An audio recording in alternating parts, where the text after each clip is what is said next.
Hey everybody, this is Fergie, Chris Ferguson, and you're listening to Chicken Bone Alley.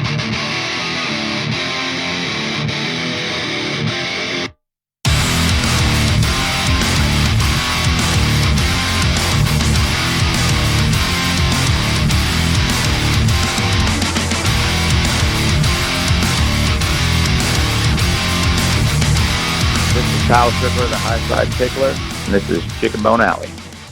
How about it, ladies and gentlemen, and welcome back to another edition of Chicken Bone Alley, brought to you by SRI Performance, Stock Car Steel, along with Draco Springs, and RK Motorsports Consulting. What's going on, guys? I am David. I'm Sterling. What's up, guys and gals? Boy, we have had... you know what? Go ahead. We talked to all these people, and, you know, we start the show off, of course. What'd y'all do the weekend? What'd you do? What we do? We cut grass. We folded clothes and crap. And we talked to Derek Griffin. We talked to him. You can't really ask them what they did on their weekend because they went racing all weekend. Well, guess what, Bo? We finally did, We too. finally went racing all weekend. All Wonderful. weekend, too. We did nothing All but weekend racing. plus some. I was racing on the way there and on the way back, to be honest with you. Couple times. About got pulled over Racing one that time. highway patrolman. Anyway, yeah, we left Wednesday. Everybody that listened to our show last week knows. We left Wednesday midday to head up to Mooresville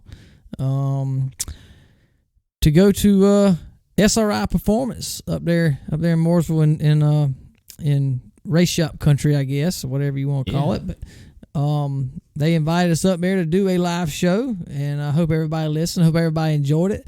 If you hadn't, go back and listen to it because there was some good stuff on there. It really was, and I know the audio was a little weird, but it's kind of confusing for us to try to get everything squared away. With well, what am I saying? I don't know. David knows. I just talk in the microphone. He does all this. Well, it was just a new setup for us, and I do apologize. I know you can still hear it, but I'm just very anal about sound quality myself. Well, we try to make everything sound good. So we try to make it sound good, and it was off just a little bit, which bothered me tremendously. And I talked to so many people, and they're like, "Oh, I didn't really notice it." I didn't even notice. Like, what are y'all listening to? I think they lied to us. I heard it. We heard it at 1:30 in the morning, editing at the hotel that night. But no, it was a really cool experience. Being able to meet everybody up there. I will say it was only my microphone, so everybody else was heard. Everybody we got interviewed with was great. So yeah, well, you know, he's kind of I'm the co-host, and he's the main host, so he talks more than me. Nah. Yeah, oh, absolutely. I'm just gonna say, and we didn't talk about this on the show last week. I think somebody was nervous. Who? Me? Maybe. I told you when we got out the dadgum truck, I told you it ain't gonna be that bad. And yeah, that's what you said. Something like it was kind of like that. It was maybe a little bit, but no. Well, I said I don't talk. Most people that know me, well, I don't talk a lot, really. The people that I don't really know or whatever, I just don't go out of my way to talk. It's nothing against anybody at all. I don't really do it. So personal. Well, I mean, and we said before, we're gonna start a podcast. Okay, all right. What's the one thing I don't like doing? I don't like to talk. Well, it's pretty much all you get to do on a podcast. So I've had to work my way up to it, and it's not that easy, but it's definitely a lot harder in person for me. See, I think it's easier in person. No, it's not. You're wrong. You're completely wrong. Sorry. You're a different breed or something, because I don't like people looking at me. I be hiding behind this. I need a bigger microphone where I can hide behind this. I don't think we can get much bigger microphone. I need a bigger one. These Blue Yetis are huge. They are. Mine's black, they look but like it's pretty. Submarines. But it was actually really cool, and the cool thing about it was, and I think we wouldn't ever really talk about it on the show last week, but everybody that came on the show like I said, was really cool. Really, really cool. But they were kind of skeptical about the whole deal to start with also. And Sasha and Robin up there, they had a little bit of time trying to help or trying to find somebody to come on. And and once they did, it was like literally Sasha came in there 20 minutes after they got done and said, when can y'all come back? They actually enjoyed it. So that was pretty cool. It was awesome. It was a lot of fun talking with those guys and girls up there. And Stalker up there, we got him to come in since we were in his area. Yeah, I think he does better in person though. Yeah, see, he did really well. About. That's what I'm talking about. Did really well, Stalker and his family there. And so that was awesome. But what you didn't hear on the show last week was we got to tour the whole SRI. I guess you call it a little compound there, building. Yeah, couple buildings there. Yeah, couple buildings. And so we'll call it a compound. I like the word compound. I do too. And that was absolutely awesome, man. The parts in that place. Well, and see, this is the thing, and they're a wonderful sponsor of us, and we want to help them all we can, with the promotions and this, that, and the other. But honestly, before last week, we really didn't know. We didn't really know we knew what their website was made of, and it's wonderful, and they got everything in the world. We just didn't realize that they had everything in the world in stock there. Dude. It is unreal what they've got. I mean, the showroom, I think we got a couple pictures of that, but the showroom's got all kind of stuff from drag racing to, short tracks, cup cars, dirt racing, drag, everything. Then you go around the corner and you got the used parts. Jesus. It's unreal. Used parts galore. And the bad thing is these are all mostly used parts off of cup cars. And when I say used, it ain't like us thinking around here on our short tracks and stuff used. No. A lot of this stuff has been used for one race. Yeah. And taken off. And it looks brand new. And I mean, there's so many, and me and you were looking at it, and it's like, man, all this stuff, not only, it came off a cup car, but there's so many more applications for it, really. I mean, you could use it on about any race car. Yeah, you honestly could. And I think we had the most perfect tour guide, to be honest. Yeah, definitely so. Mr. Chad Elliott, he knows a lot about everything, and he is a brilliant mind for sure. He is very smart, and some of the things that he come up with and designed, and I'm not going to say those things because I don't know if he wants us to say them really, but I don't know. But anyway, really cool for him to walk us through there and kind of show us some things and tell us some history about it and explain more about the SRI and what they're made of, and the design, I guess the design area of SRI and what they're capable of too is unreal. It's just it's way more than just a parts store by all means. Definitely so. Also, one other thing that we said used parts were in there like that. Also, you go around another corner, and good Lord, the Draco Springs. Everywhere. Everywhere. I mean, there's like a whole warehouse dedicated to Draco Springs. I'm pretty sure they had anywhere from click pin springs on up to monster truck springs. I'm pretty sure they do. They got them. And I'm going to tell you what they got too. They got a pile of oil. Good God Almighty, they got some oil. Plenty of oil. Everywhere. You need oil, they got it. You need brakes, they got it. You need... It don't matter. They got plugs. They got it. I mean, we done seen it firsthand. Something else I found in there that there was an abundance of duct tape. Dude, every color in the world duct tape. They got everything. And we could talk about that whole. We could have a whole show about the compound. Of what we saw. But it's really cool. If anybody is ever in the Mooresville area, it don't matter who you are. Go there. Check out the showroom. If you see anybody, tell them you know us. Hey, you never know. They might give you a tour themselves. And and you can check it all out too. But regardless, you need them. Go tell them you want to see all them Draco Springs. Yeah, definitely. That's a lot of springs. Check it all out. But anyway, yeah, it was really cool. Like I said, Chad Elliott taking us on the tour, showing us everything. We got to get him back on the show. Really want him on the show. He's got a lot of good old stories. And Hut as well. I'd love to have Hut on and everybody. It's Calhoun. I mean, I'd love to have him on. Hey, we just talk. We talk about whatever. Talk about. I see he shares some baseball stuff and football stuff, and I just. Hey, I did see something about he was going to a track day at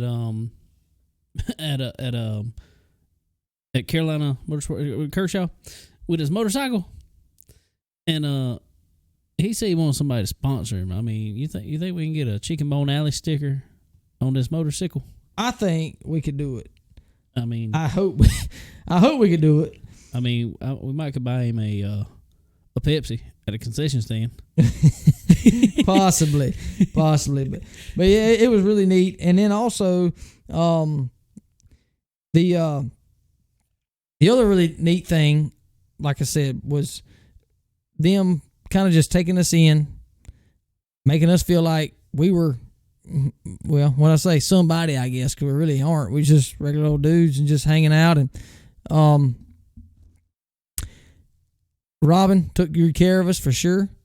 Sasha as well. But it was a lot of fun. It really, really was. So the other really cool thing about SRI is the supplies side of it. It's really cool. They're in the process of merging I guess the supplies and I was fixing to say they merged buildings already. Yeah, and they kind of explained to us. They got a whole deal of trying to get the part numbers, I guess, and the computer systems together or whatever. But old Jordan over there, he's taking care of a lot of the supply stuff. He come on with us, like you heard. He's a really cool dude. There's so much going on over there, dude. It's really cool. It definitely is. And man, I really can't wait to get back up there and hang out with them again, do it again, and because it was a lot of fun, and I imagine it'll be a lot of fun again next time. Oh, I think it'll be more fun because I think everybody's kind of chilled now and kind of understands what's coming, and I understand what's coming, so everything will be a lot better off. But anyway, so we left there after our tour. We went to Thunder something. There's a little bar. Some little bar there, right there in the little. I'm sorry. I know you guys SRI know the name of it over there. Yeah, help us out when y'all listen, but I can't remember. But anyway, went and ate supper there. Pretty good. Had a couple beers there, and they had the most gigantic pieces of chicken. Yeah, I'd ever seen in for my life. The waitress said, well, I told her, I said, we ain't never been here, so, what would you suggest? She said, well, if you've never been here, I don't know if it's the best thing on the menu, but it's the biggest thing on the menu. I promise. So I was like, well, she's like, most people just eat half of it and take the rest of it home. Well, I knew I wasn't going to do that, but we got it anyway, and it was humongous. But anyway, it was pretty good. Left there and we headed to Millbridge.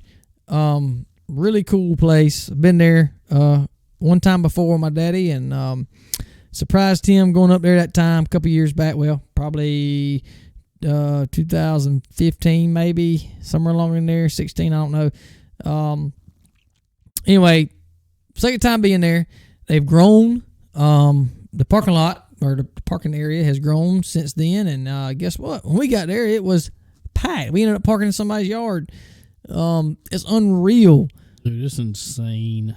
It is unreal. I wish every promoter around here, go-kart racing wise, go-kart track wise, whatever, will go up there and spend some time and learn something, because them dudes, that track, the way they run, the way they race, even go-karts, they run go-karts on Monday night over there. Actually, the SRI guys, I think, won championships over there. Exactly. I mean, that's an awesome setup they got over there, and I don't know that the model would work anywhere else. It may.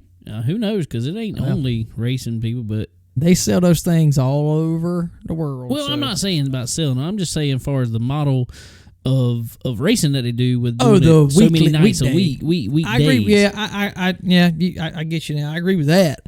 Around here, we probably couldn't do that. But on the other hand, if you start practice at 6:30 and you're done at 9:30, exactly. Kind of what's the that's really cool. So, and kind of the way they do it, and I'm not totally hip up on it, but they run like Monday, Tuesday, Wednesday nights, and they kind of split all their classes up between those nights. I think they run Saturdays too now or whatever. Yeah. But anyway, they kind of split their classes up between those nights, so it's not so many. The car count's down a little bit, so they can get it done. Not per class. I mean, it's a good field of cars per class. There was almost 20, 25 cars. And I say cars because it wasn't only carts. They also had midgets over there. Yeah, the 600 600s, yeah. Micro sprints, I guess you call them. Yeah. But it's a really cool place. The track surface was unreal. Yeah, I love the wall all the way around. It got the cushion up there. I mean, them boys was running on the wall. They had the bottom working. You can't ask for a better place, dude. You really can't. And speaking on the wall up there, Carson Quapple, he figured out how to run that wall. He has definitely figured out how to run. He's had to figure out how to run any type of car, whatever there. I'll be honest with you. He run, 2 classes, I believe? Yeah, he ran 2. He ran the micro sprints and he ran the faster of the. I'm not sure the names of them. I'm not up on it, but it was the faster of the outlaw carts. Yeah, the outlaw. I don't know whatever they are, but yeah, I think he qualified 5th in the outlaw carts, and he took the Scooby. What was it called? The Scooby Shuffle. The Scooby Shuffle. He took that for his extra money. I think it was $300 more, I believe, something like that. Something like that. Yeah. To start rear. So he started rear, and to start with, we were kind of I don't know. It didn't look good for him. Well, it was hard to pass there for a little while. Yeah. He couldn't really go nowhere, but he ended up getting it working and come up there on the last lap and passed. I think it's his brother. Passed for second, so he didn't win the money, but it was really cool watching him come up through there. It really that was insane. Coming from about 20th place, 18th, 20th, something like that. I think in that class, coming up to finishing second, regardless of not winning and winning the extra money. That's still impressive. Well, he put on a show, and not only him, but everybody out there put on a show. It was exciting to watch, and a lot of these around here, a lot of these go-kart guys probably ain't gonna like me too much, but I'm gonna tell it like it is. You go to a go-kart track now around here, and it's single file, it's follow the leader, and it's if you go win the race, you got to take the leader out. And that's all you can do. And that's all you can do. You can't. I mean, you unfortunately, and I'm not necessarily dogging them for hitting someone and moving them out of the way because there's literally not a groove to pass on. No, you go half a groove up, you're gone. I mean, exactly. It's just that to me that's not fun to watch. I mean, honestly, it's not fun to watch. When you can go to Millbridge and they're running 3 and 4 wide on that track, that is exciting to watch. Yeah, I mean, there were some times, especially in them outlaw carts, they was coming off 2. They'd get skinny real quick, but they'd be 4 and 5 wide. Oh yeah, 2, especially on restarts. Absolutely. And all of a sudden they'd make it out of there. Squeeze up to 2. Yeah, and squeeze down to 2 wide, and they'd make it out of 2. I guess that's why. And this track, for anybody that has never been there, this track is in the middle of nowhere. Nowhere. Yes, it is. It's like 30 minutes from anywhere. Yeah, but that's why it's packed every time you go out there because, I mean, look at the racing it puts on. And my thing is, it wasn't just, not just packed with racers, it's also packed. The stands are packed. People are coming to watch this. Oh, it was packed on a Wednesday night. Packed out. So, like Steve I said, Pope promoters from around here was over there. Yeah. Hanging out, watching. Yep, sure was. So actually, Ricky Weiss was over there. Yep, we missed him. He wasn't in Ohio where we were going, but he was there. Unfortunately, we didn't get to talk to him there, but been pretty cool to see. If I'd knew it, I'd have went and talked to him, but... Well, we seen the Dryden micro sprint. We saw it over there, but I didn't think about him being there. I really didn't. I kind of figured he'd been up north then by that point. But we were wrong. But anyway, like I said, really cool place, affordable. Went with $12 for us to get in. Yeah. I'm telling you, great racing. So anyway, we left there, went up to Statesville, stayed a night, edited, got everything ready for the Stayed show. a few hours. Yeah, slept a few hours, got up from there, and went the rest of the. We went to Charleston, West Virginia, which was about a 4.5 hour ride from there, I believe. Yeah, something like that. And going to 3.5, Hooters. 4.5. And we Well, scheduled it out perfect, Bo.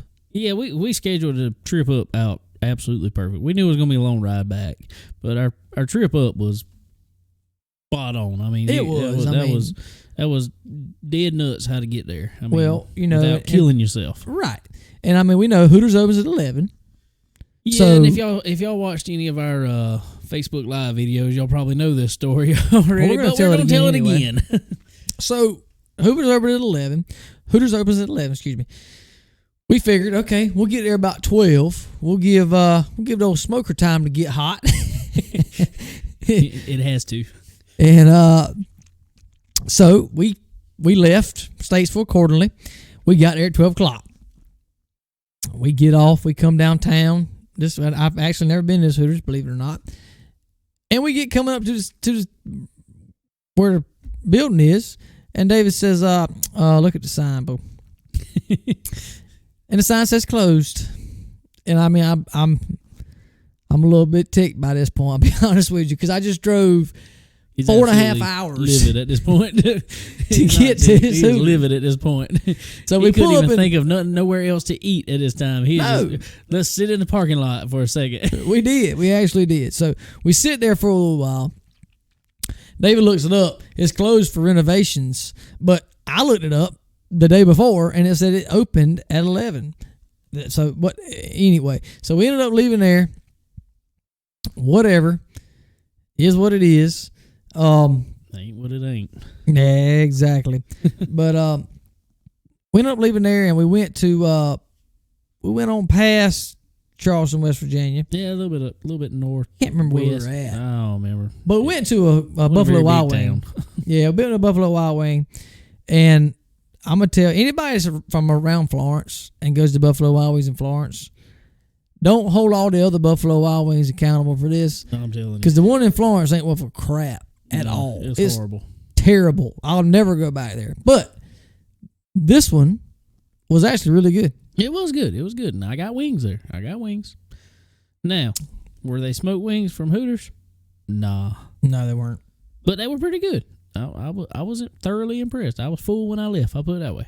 Yeah, I was too, kind of. I had a wrap. So I was good. I mean, you know, it was you eat good. like a bird, whatever. I mean, Well, you know, got to watch my figure. Yeah. Yeah, Yeah. exactly. Yeah. So anyway, so we left there. We made it on up to Portsmouth. Got checked in to our hotel, Our humble abode. our Red Roof Inn there. Not a whole lot of hotels to pick from. So if anybody going to No. Portsmouth, if anybody's going to Portsmouth, if you want to stay close to the racetrack, make sure you book early, because we booked it for like $90 a night, and we talked with another couple, Nicholas's parents, and they were looking at staying. The birds. Yep, they were looking at staying up there, and it was like $200 a night when they looked. So definitely check early if you want. It was to really funny. I will say this real fast about our stay at the Red Roof Inn. Us and Randy Keene both stayed at the same hotel. We sure did. Few rooms down from each other. Right there. We never saw each other at the hotel. Never one time saw each other. I think our wake up routine and our go to sleep routine was a little bit off, It was a little off from each other, apparently. but it is what it is. So yeah, so we did that. Went to the races, did all that, whatever. We're gonna get back to all that. Left Sunday. We're gonna find us a Hooters. So we drive literally like 2 hours out of our way to go through. Well, I there don't was a know bunch that of it was out of traffic. our way. I don't know. I don't think it was, because there was a bunch of traffic coming back. But anyway, so we went through the mountains, went in Johnson City, Tennessee, went to Hooters. We get to Hooters, and guess what they ain't got? Well, they had smoked wings. They had smoked wings. I don't. They just didn't have the Texas barbecue dry rub. Would that make smoked wings? Or there was some other dry rub. Can't remember the name of it right What's now. a cheeseburger without cheese? Yeah, no. I concur. But I ended up getting smoked wings anyway. I did too. I about burned my lip off. Oh, yeah, you did, didn't you? That's right. Yeah, because the dude sitting beside us talking about Yeah. the only rub they had was something habanero. Garlic habanero? Garlic habanero or something, Something like like that. that. And he's like, I was like, that kind of sounds pretty hot. I'm pretty sure a habanero is hot. I have never tried one, but I'm pretty sure it's hot. It sounds hot. Yeah, but he's like, it really ain't bad. It really ain't bad. I was like, okay, all right, well, okay. I said, just give me regular barbecue sauce. Yeah, hold the habanero. But so I got those, and his obviously taste buds are a little bit not as sensitive as mine are because they were hot. Your shrimp was good. Shrimp was good. Yeah, that's kind of why I did that. He just said he wanted to watch his figure, but yet he's over there with a plate full of chicken wings and a plate full of shrimp. Full of ass, but behind hole because I got 6 smoked wings. Somebody else got 26 smoked wings. No, I did not. I got 15. Okay, you got 15. No, I got That's 15. a lot more than 6. I mean, when I went to school, But you added shrimp 15 in is there. more than 6. I did. The shrimp's pretty good too. They weren't good. But they're different though, because they didn't fry them. They were just like bold. It was like grilled. Or almost like grilled shrimp. Yeah. So they were different. But it's what it is. Anyway, found us some Hooters. It wasn't what we wanted. One. We We weren't- planned on going at least 3 times over the weekend. Yeah. And Had we it ended all up going planned out. Once. And didn't go. We didn't go to Mooresville because everybody at SRI said go to this Thunder Alley place, Thunder Chicken or Thunder whatever it was. I can't remember. Chicken. All I can think of. Place. It was Thunder something and we got chicken, so it was Thunder Chicken. Thunder Road? Thunder Alley. Thunder. What alley? I don't remember. Something like that. Anyway, so I'm sorry. Our apologies. backing all the way up Thursday. We get there, we get checked in, we head to the racetrack. We get to go meet our buddy, Mr. Kale Maben. Kale. Man, that was a fun time. Jesus, it was a lot of fun. And actually, don't get me wrong.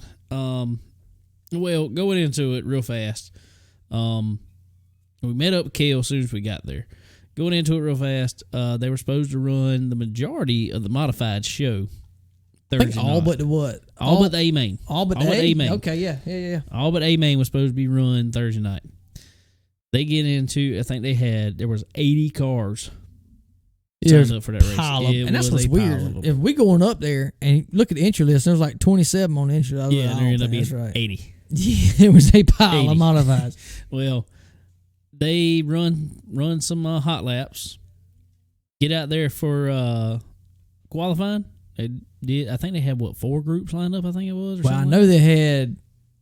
I can't remember. I want to say they had 2. They were like 30 that. something, There was at 40 least 2, something. maybe 2, maybe 3. I There don't know. might have been 35 in each. Okay, I know maybe they got done with the first group. They got the first group done. They started second group. Got about 8 cars in, maybe, and all of a sudden, well, it was threatening rain the whole time. Well, then come rain, and they kept running for a little while.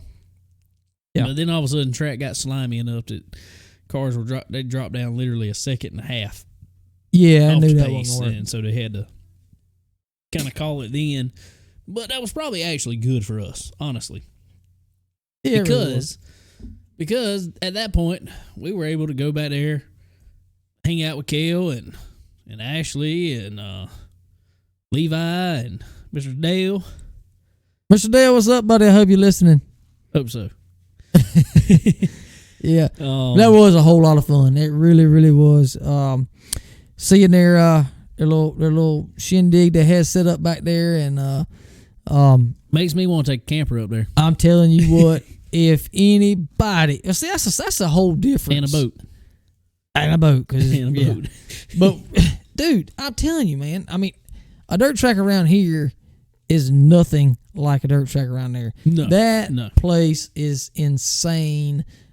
The camping spots, the camping area, the grounds, it's crazy what all you can do there. And If you haven't seen our Facebook Live videos from this past week, go back and look at our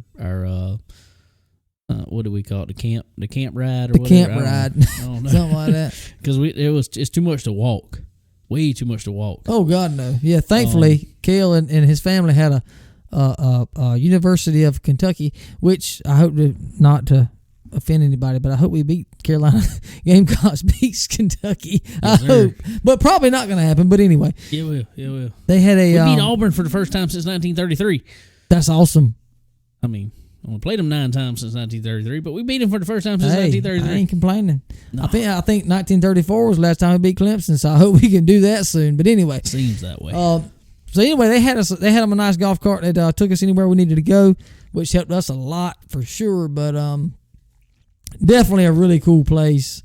Definitely go watch that video. Kind of Go watch that video because you see all the craziness going on. It is one huge party around that place. Oh, it's ridiculous. And, it really is. It's awesome. And on that grounds there's a boat ramp going into the river because this place is right beside the river. And I mean, we should have took the boat with us. We went fishing.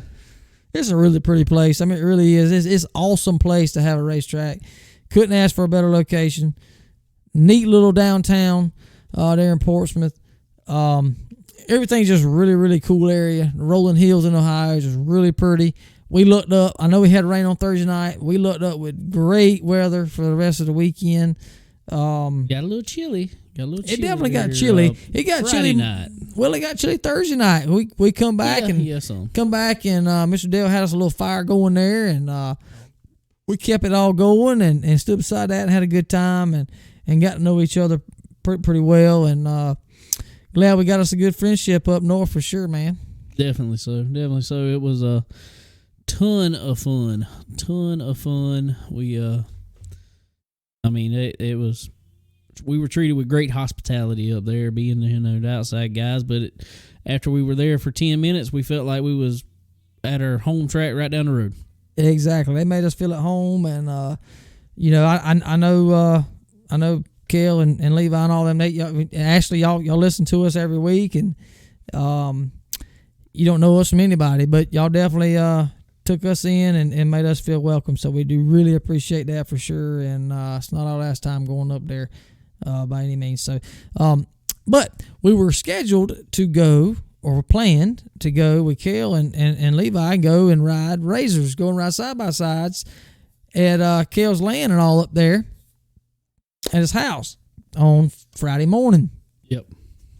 Well, with the weather and all, they were supposed to open up they were supposed to start events, I guess, if you will, around 5 Friday afternoon. Yeah. Well, with the rain, they ended up starting at like 12. 10 o'clock that morning. They opened the gates 10. That's right. They opened the gates at 10. Or opened the gates at 9. Something like 10. that, yeah. Something. It was early with all the modifieds. Super early. Yeah, so we kind of had to reschedule that for Saturday morning, which worked out really good. I mean, it was perfect weather. It was beautiful Saturday morning. Oh, definitely. Being able to go do that. And I will say, those things were a blast. The trails he walked through, I don't know, there's probably 100-something acres there around his house and all, but, they walked through and cut those trails, walking through them by hand, cutting them, chainsaws, whatever. Really cool trails. Had a blast. Can't wait to go back. Really cool place, beautiful home, beautiful family and all. So that was a lot of fun. Ton of fun. Oh, what else we got before we get into racing wise? Well, Friday. I'm trying to think of Friday. We got there early. A lot going on. A lot of late models pulling out of the trailers, getting everything ready. Yeah, because they had on Friday, they had, along with the modifieds, late models, and the legend cars and limited late models. So there was a lot going on. Matter of fact, a lot of the pit area was full. So a lot of people coming in later. The legends cars coming in couldn't even park in the pits. No, they had parked him out there in the spectator parking. Yeah, which there wasn't much of that, but had to park them out there. So there was a pile of haulers, race cars there. Great day. I'm gonna tell you, just overall amount there it has been a long time since I've been to a racetrack and just seen that amount of cars racing. Oh, there. yes, for sure. A long time. Definitely no dirt track around here that I've ever seen that many cars at, for sure. Which I know it was a big event, huge event. Probably the biggest. Well, we've been to the World Finals in Charlotte, but when we went, it wasn't nothing but super late models and sprint cars there, 410s there then. No, there was the big block modifieds there also, but still nowhere near as many cars. So really cool to see that. But anyway, they got everything going in. Kale and all, they pulled their trailer in early, got it all set up. I think pulled the car out around 4. Yeah. Getting ready for their, and that's, man, I don't understand it, dude. They got their hot laps was qualifying. Yeah. And they got what? 4 laps. Yeah, that's it. I mean, that's it. Done. That's difficult, especially when you got all those race cars in between that little bit of practice qualifying. Oh yeah, especially on a dirt track to your main. It changes so much. That's hard. That is really hard. It's really hard, and that's what makes it the best drivers out there, regardless what class you're in, because you can adapt to it. But I guess I will say, think about it. Think about how long that would have took had they given everybody, I don't know, 15 laps practice. Oh, I know it. It definitely would. I mean, it's really, really hard when you got that many cars, for sure. But but anyway, got all that going. Man, there was so much racing. I mean, you can't only keep up with all of it going on at one time. I mean, we walk around the pits trying to talk to people, trying to get to know people, trying to get to know. We was over there with Randy at in Romney's pit with Larson and trying to get to know those guys, and Michael Brown right there talking to them, Kyle Stricker talking to them, just getting to know everybody. There's so much going on right then. You cannot be out there and watching on-track activities and do everything at one time. No, we kind of. I mean, I guess you'll say we kind of had an agenda when we went up there. We've talked to some of these guys, Kyle Strickler. We've talked to Chris Ferguson on here and everything, but actually we had never personally met neither one of them. So we were fortunate enough when we went up there that Saturday, because all of them had pulled in. It was like, all right, let's go introduce ourselves. Yeah. So yeah, it was really really cool to get to actually meet those guys, face to face, being that we've talked to them before. And they treated us like we were, I mean, old buddies. Yeah, exactly. So they took us right in, and we're glad we were there. From regular back home guys, I guess, if you will, and it was really neat. Really was, for sure. Definitely was, and I don't know. I mean, yeah, we got other cars we like up there, but when we go up there, we always want to pull for our close to home buddies here. Oh yeah, well, definitely. I mean, people we can run and see, on a Saturday night around here, Lancaster, Cherokee, Fayetteville, sometime, I guess. But if it don't rain, yeah. But no, it's really cool. Definitely to meet everybody, and everybody treated us wonderfully. Interviews you'll hear, everybody was very accepting to that, I guess, and yeah, definitely so. And took us right in, so it was really cool. Very cool, very cool. Well, anyway, I know we've talked about what we were doing up there, so I reckon we need to probably get into a little bit of the actual racing up there. I guess first of all, before we go into anything else, we went up there to see our buddy Kale, and let's talk about the legend cars a little bit. Well, like we said, you only get 3 laps, whatever, hot laps in qualifying, and I think there was 20 or 22. I can't remember. 20. Yeah, they would only take 20. They allowed their series. I think the top 20 in points. Yep. To go to that race, which was really cool. Kale made it first year running. Being invited to the Dirt Track World Championship was huge You for finally got it him. right. Good job. I know. I heard it 27,000 times, so I should be able to get it by now. But went up there and qualified fifth. Yeah.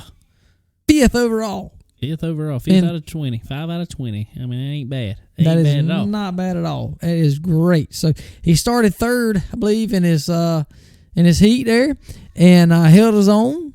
Car looked tight to me in his heat, but he held his own there and finished third. And started fifth in the main. Yeah, so who goes over there and starts working on the car? You know we couldn't go too long. We can't stand it. We got to work on something for sure. But no, honestly, we really felt like the track would get tighter. Honestly, Well, you figure with all those cars on there that was going to be going before them, right? it was going to rubber in some and really tighten up, and which it kind of did. Yeah, it did. Looks like, but anyway, so Kel started fifth in the main, and I don't know if he had a little help or not coming out of two, but First lap. yeah, first lap coming out of two there, and spun it down in the infield there, but kept going. Didn't bring out a caution, and I know he said many times he don't like bringing out a caution, but I think he said that himself. But he held his own and pulled back up through there, and last lap or two he moved up the racetrack, and it helped him tremendously. He was rolling in. I think he ended up finishing. Well, they gave him 9th place money. They said so. Come back from because he was 20th. Yeah. First lap, he went from 5th to 20th. Yeah. So he he come back up to 9th. So. Yeah, that's pretty impressive for him to do that for sure. And like I said, he's learning. He's got a lot to learn still, of course. We all do, but he's doing great. They're gonna tear the car down over the winter and get it ready for next year. I'm just saying, we need one of them. If you tearing the body off this thing, we need a door panel to hang on the wall. Yeah, I need a 17 Maben hanging in my shop. The Fast 17. The Fast 17, yeah.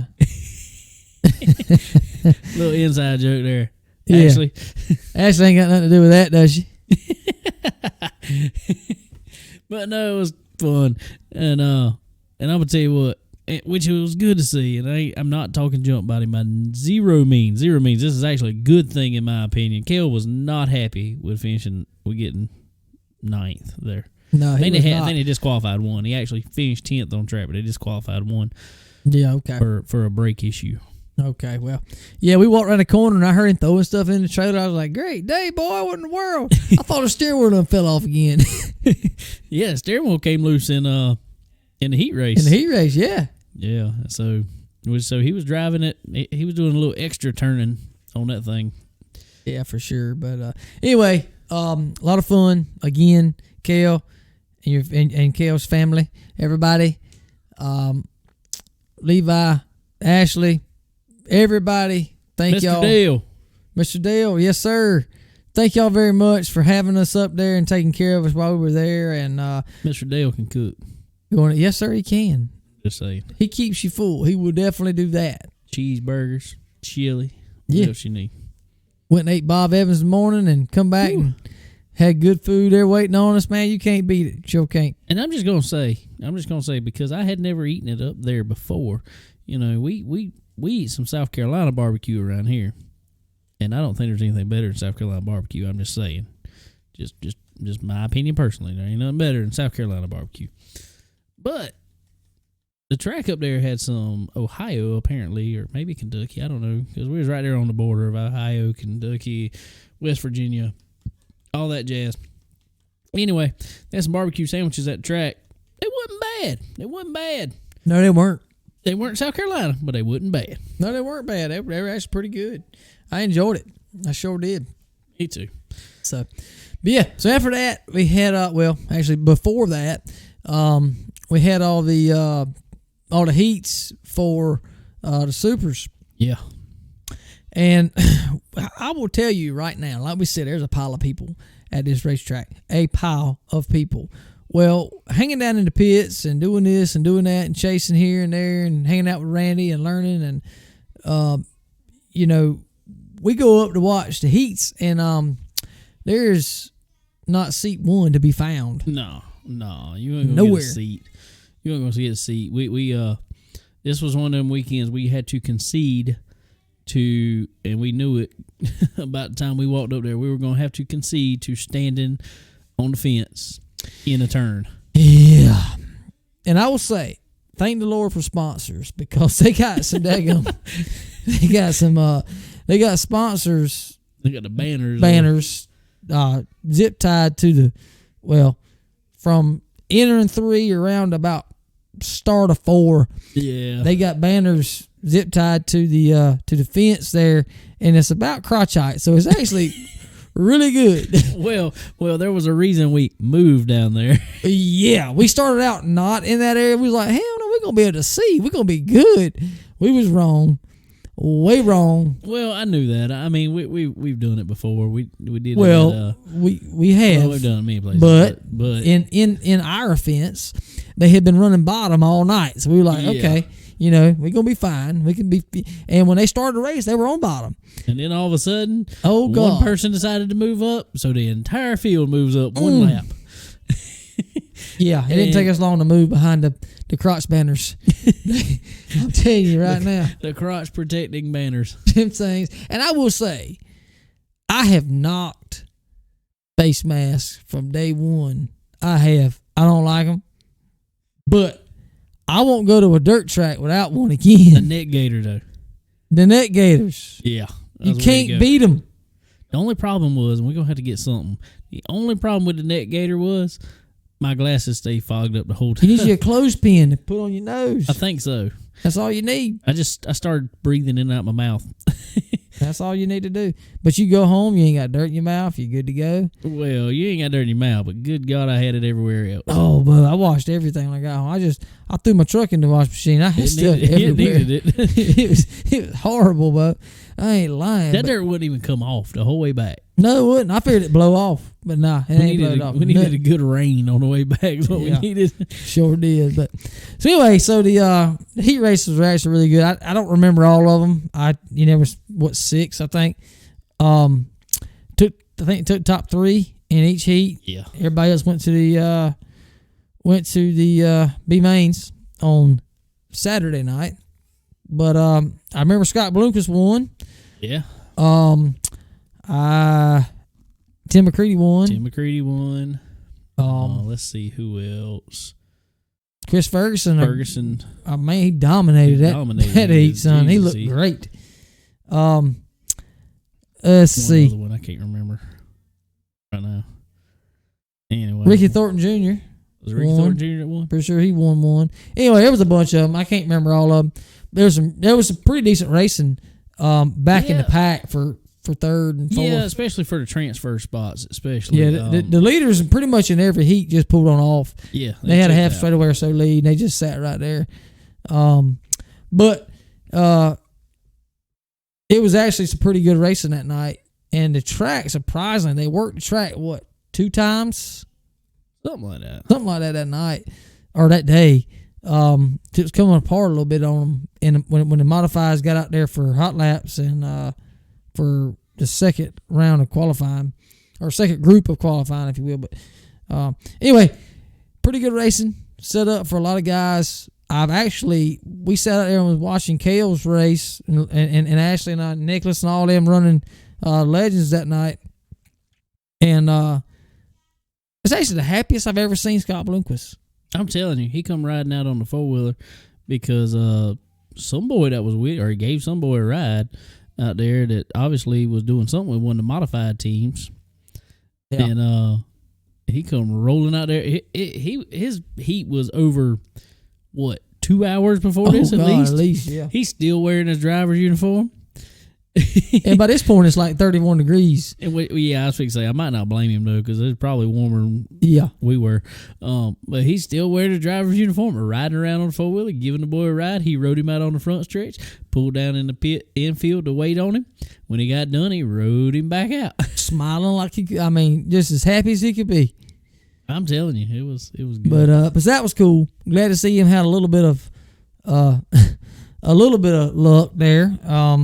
for a little while. But anyway, that night got over pretty late. Well, were they still running when we left? Yeah, they was running limited late model heats and stuff like that. They were running. Yeah, man. We went and got something to eat. Went back to the hotel. Yeah, we and were it about was to starve at this point at 1 o'clock. Yeah, 1 o'clock in the morning. Yeah, and so we took off. We was like, well, not that we're knocking the limited late models, but we were going to get to see the main or the B main and all that stuff the next day. So yeah. Anyway, so we did that. Got up Saturday morning, like I said, we went and rode Razors. It was a blast. Had fantastic time. Washed our new shirts. Yes.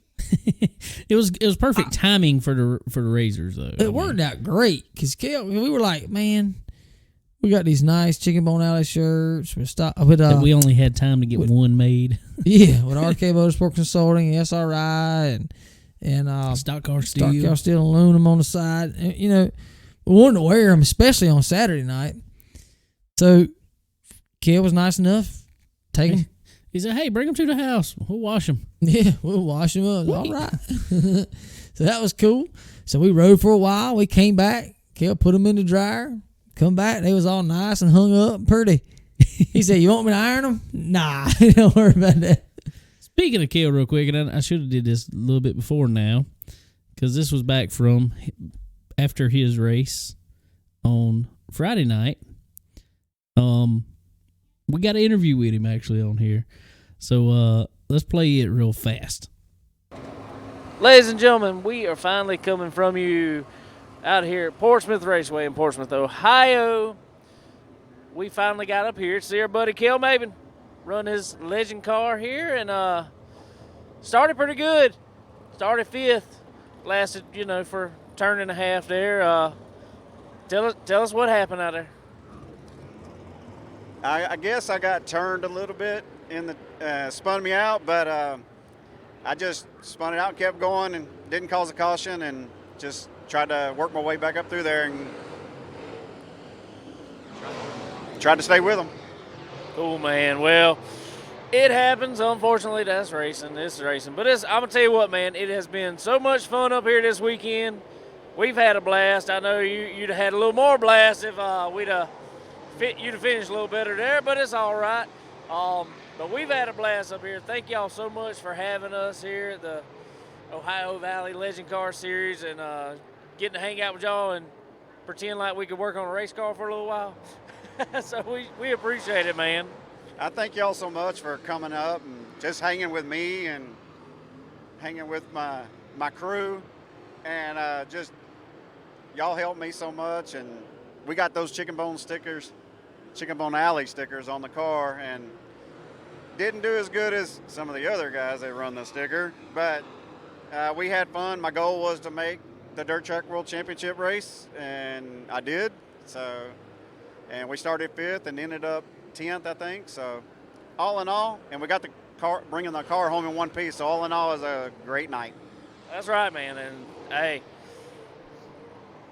after 1 year doing it, and I know you still got a race to go Sunday. Yeah, race to go. But after first season really doing it, hey man, can't really complain a whole lot. And got a lot to build on for next year. I can't complain at all.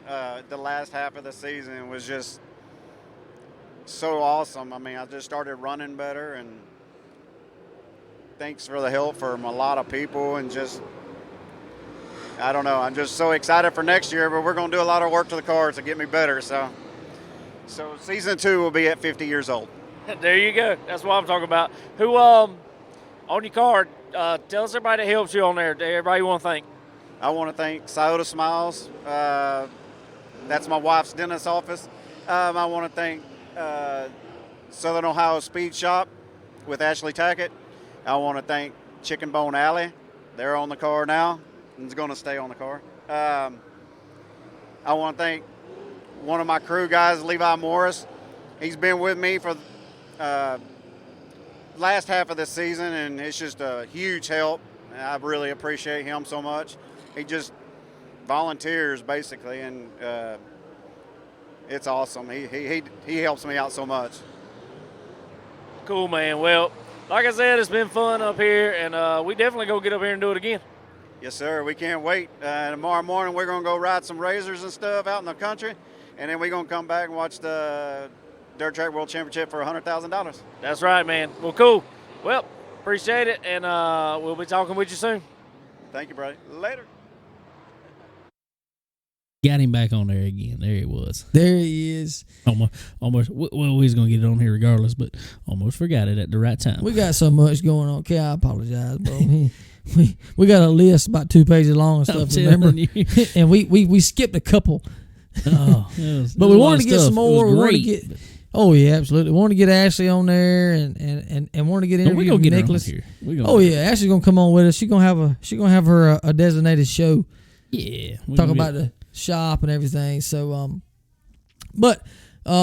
having we like I said, we got to meet Nicholas Bird and his family, and he ran go-karts and stuff before, and ended up knowing a lot of people that they know just from go-kart stuff around here. Yeah, absolutely. So that's pretty cool. And it was funny because he was wearing a pullover. That's why I really realized that he was wearing a pullover from Carnesville, Georgia, the Georgia karting complex or something like that. I forgot what it was called. Yeah, the Thanksgiving Thunder. Yeah, Thanksgiving Thunder race, which was one race I went to twice in my go-kart career. The first year, I left with a broken collarbone. The second year, I left with a concussion. I raced there twice, and I never went back. Don't go back there. But anyway, we wanted to get him on. Nicholas was a little shy. He didn't want to get interviewed, but we got to get him. Yeah, we got to get him. But it was, like I said, it was late that night, and wanted to get Ashley on. Old Stephen Parton won the race and the championship. How about that? That's pretty cool. There was a little drama in it. There was. He got turned going in 3, and gave him a spot back, which was good, and put the other boy back at the tail. And I thought he had tore the car because that boy coming up late, he nailed him in the, what was the right rear? Yeah, dead in the right rear. Looked like he shifted the rear end. It looked like it. It looked like it did, but apparently, if it did, it worked out for the best for him. Yeah, he was able to hold him off there at the end and take home the win, take home the championship. So that was cool. Yeah, that was cool. So anyway, going back to rolling into Saturday, like we said, we got up, Bob Evans, razors, all that stuff. All right, did all that. We found us another Buffalo Wild Wings. Yeah. And it was fantastic again. I mean, if Hooters don't want to, Buffalo Wild Wings, we do work for wings too, but y'all going to have to get a smoker. We work for Buffalo Chicken Wraps. Well, I had a brisket sandwich there on Saturday. Yeah, it was good. That thing was good. Yeah, it was good. So we was able to watch a little bit of the Carolina football game while we was there. And go Gamecocks. Yeah, we saw old Gamecocks score a couple touchdowns while we was there. And yeah. They were behind start with when we got there and pulled away. We saw Clemson scored a few too. Well, I think it was 173-7 at halftime. Yeah, I think something like that. I mean, they were playing, I think Georgia the cheerleaders middle right school. there. It was ridiculous. Yeah, I don't understand. So, but anyway, that's football. We're done with football now. Well, no, we're not because we got another interview talking about football. Well, we do. Well, we're done with college football. We're done with college. So anyway, so we did that. We get over to the track, probably 3 o'clock or so, when everybody was getting out and getting ready to get all the B mains and stuff started and hot laps and all that for the guys that made it in today. And well, first I do want to say when we got there, we called Randy, and Randy was hanging out around there. He said, "Hey, come meet me." I can't even remember where he was at this point in time. He's everywhere. He's everywhere, everywhere. And anyway, we get to walking with him, talking with him. I think might have met us out at the truck actually. I don't know, but anyway, we got down there and he's like, "There's a guy here I want y'all to meet. Let me tell y'all this story real fast." It's a really funny story, and it's somebody who is not exactly local to us, but there's some guys around here that run his motors. Anyway, Wednesday night when we left, we did the show at SRI and left and everything, got our hotel room, edited, went to bed because we knew it was going to be early morning. And I woke up Thursday morning, look at my phone. There's a message on our Facebook page from Earl Ramey. Earl Ramey Racing Engines. At 2:30 in the morning. He said, "Hey, when's Earl Ramey Racing Engines going to get a show on, or get a call in on SR? I mean, yeah, on Chicken Bone Alley?" I wrote him back and said, "Hey, man, yeah, we'd love to get you on. Give us, let's talk. Get you on here." Didn't hear nothing back from him at that point. So Saturday we get to the track. Randy's meeting us. He's like, "Man, my buddy Earl's here somewhere. We got to call him." I said, "Earl who?" He said, "Earl Ramey." I said, "Oh, well, let me tell you this story." So anyway, he goes to call him, and when he calls him, he's standing literally right across the pit aisle from us. So anyway, we got to talking to Earl, and Earl is a great guy. Awesome guy. Yeah, sure is. And he's a ton of fun to be around. More stories than, good Lord, from working with the Petties to singing with Kyle Petty. And then moving on to dirt stuff. Man can build a motor. Absolutely. He's brilliant. That's really cool. And being able to meet him, and hopefully we're going to have him on the show soon for sure. And definitely. Maybe another technical episode, learn some stuff about some motors and what kind of things are going on now. But even so, just hearing some old stories would be really fun, man. I'd love it. Definitely so. So anyway, moving on from that, and I know probably a lot of y'all seen it if y'all follow our page, our Facebook page mainly.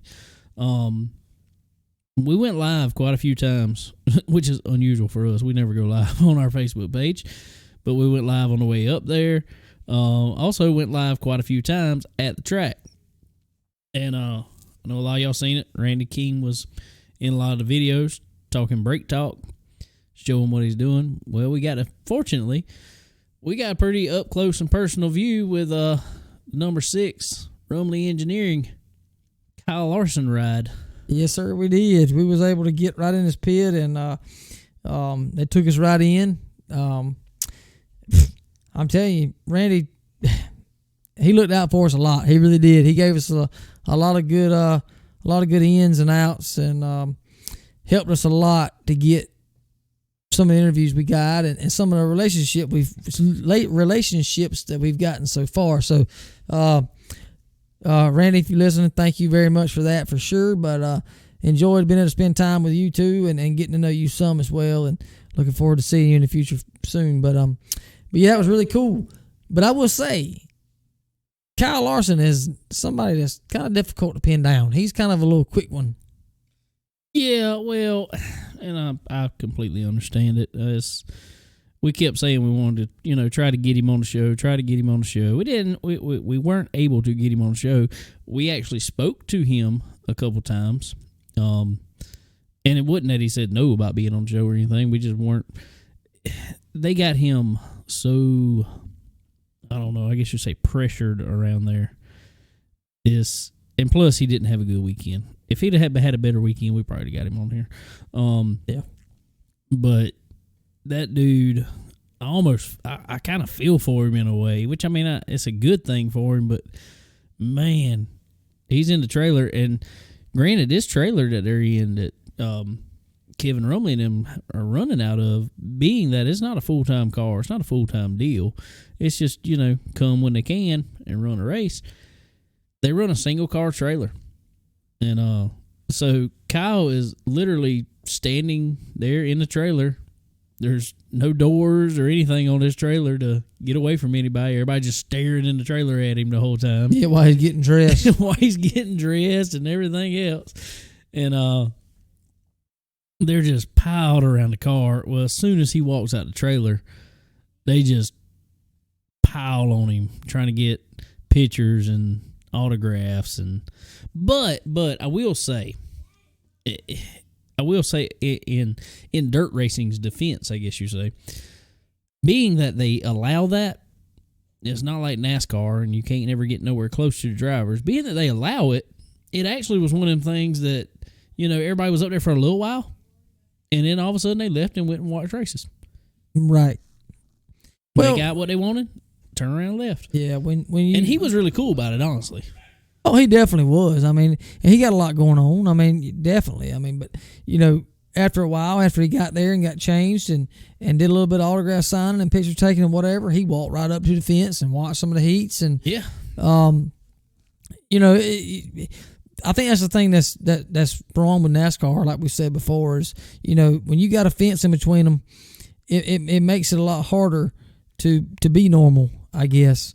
But I think Kyle's getting back to that in a way. But he's still the hottest thing, honestly, in whatever in Motorsports. Racing. Period. Yeah. So. Well, obviously so. I mean, I don't want to go into a whole lot of it this week, but I know everybody probably just saw, what was it, yesterday, day before? They have reinstated him back into NASCAR. Yeah, we kind of figured all that, with the interview with the network television. I can't remember which one it was, but they're kind of planting their seeds and kind of going in the right steps, I guess, to get him back to where we all knew he was going to be, honestly. Exactly. And we heard some more over the weekend that we kind of feel like we know where he's going, but not sure yet. But anyway, so it was really cool to be able to spend time over there and learn some of that. And what was really cool is he was parked right next to downtown Michael Brown. Yes, sir. Lancaster, South Carolina's own. Yes, sir. That was awesome, man. That was really cool. He is a down-to-earth dude, isn't he? Oh, yeah. He's an awesome guy. Awesome guy. I mean, I walked over to him and I'm like, hey, Michael, I told him we were from Florence right here. And he's like, yeah, man, that's awesome. I said, I'd love to interview with you or something. He's like, man, anytime. Just holler at me. I was like, sweet. Yeah, that's really We did cool. talk to him a little bit there, and we got an interview coming up. A short interview coming up. Yeah. Just in the pits, but we're gonna get him on the show here eventually. Yeah, definitely. For sure. So we got to meet a lot of people. Like I said, Randy helped us out a lot with that. Got to meet a guy from up there around Ohio area, Mr. Todd Brennan. Really cool dude. We was actually walking over to Tyler Bruning's car. I think he was parked right beside him, right there. He was right beside him. Him, Shane Clanton, all them right in that area. And he walked up to us, and really cool guy. Got to know him a little bit. So he was kind of like he said, and you'll hear it, but he, kind of a local guy trying to make it in this big race. It was a major undertaking, I guess, to try to get into this race. So. And as for a lot of guys, I mean, it wasn't just him. I mean, there was a pile of people. Trent, a lot of them said it. This is a tough race to make it into. Well, there's so many cars up there. I mean, and it is literally the best of the best. There's a few cars I wonder why they weren't there, but I guess it's one of them. You're going to go up there, and if it's not a good track for you, then why even go? About like Ricky Weiss, Dale McDowell, Bobby Pierce. Yeah, none of them came to it just because. The way I look at it is, if there's anything locally running around their hometown that's running for $3,000 to win, $4,000 to win, whatever, they can go run with them local guys and pretty much guarantee money for them. Yeah, definitely so. And like Ross Bales. Ross Bales showed up. That's exactly what I was fixing to go into. Yeah, he showed up late. Friday night, and or Friday evening. It was Friday afternoon. It was right before everything started. Yeah, right before all qualifying, everything started. I mean, he got hot laps and everything, but he didn't have no extra time beforehand. No, he didn't. And they pulled the car out, got everything ready, got out there, hot laps, qualifying, run his heat, and I think he was going to end up starting 6 in the B main. Yeah, it would have been 6. I think it would have been 6. They were taking, 3 out of the B? I think so. So, he had a good chance to make it into the main, but I guess they felt like they could come back home and make some money, and that they did. Yeah, so they turned around. Ross turned around Friday night. They loaded the car. We saw them over there, and they didn't seem like they were in that big of a hurry. Had the car up there and everything, and next day Saturday we come in and his trailer is gone. I'm like, well, maybe they just moved up in the pit somewhere because they had him way out there because he got there so late. Look on Facebook, and he is at Sumter. He has driven 9 hours back and is running at Sumter. Yeah. They had a big race. What was Gibbons Memorial. Yeah, the Gibbons Memorial, because the Ed Gibbons and Slick Gibbons Memorial race. Right. Both of them were big names over there. Yeah, but he ran it, and guess what he did? Won it. Parked it, as they say. So, yeah, so that was good for them. They come back, make some money. That's important to them for sure. So, but anyway, what I was getting to was all the it's so hard for these I say local guys and like us or like around us, Trent, Ross, all these guys to travel up there and Todd, even as a local guy around there, but hadn't run there many times, right? Like you said. But it's hard to go run against them guys and be competitive. It's really difficult. Well, like I just said, that is the best of the best up there. So, if that's the thing, and it's one of them love-hate things almost, I guess you say, because even if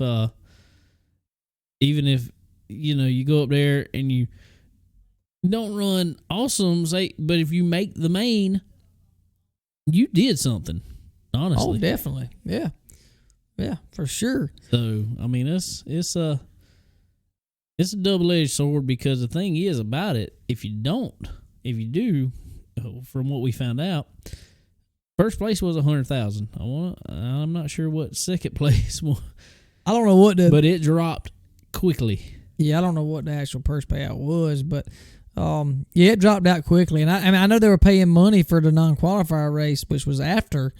Going to find out, we kind of thought I heard that the non-qualifier was before the A, and the winner of that race had the option to either take the money or go run to start in the back of the A. But yeah, and we literally did not find this out until the A main was lining up, literally. Yeah.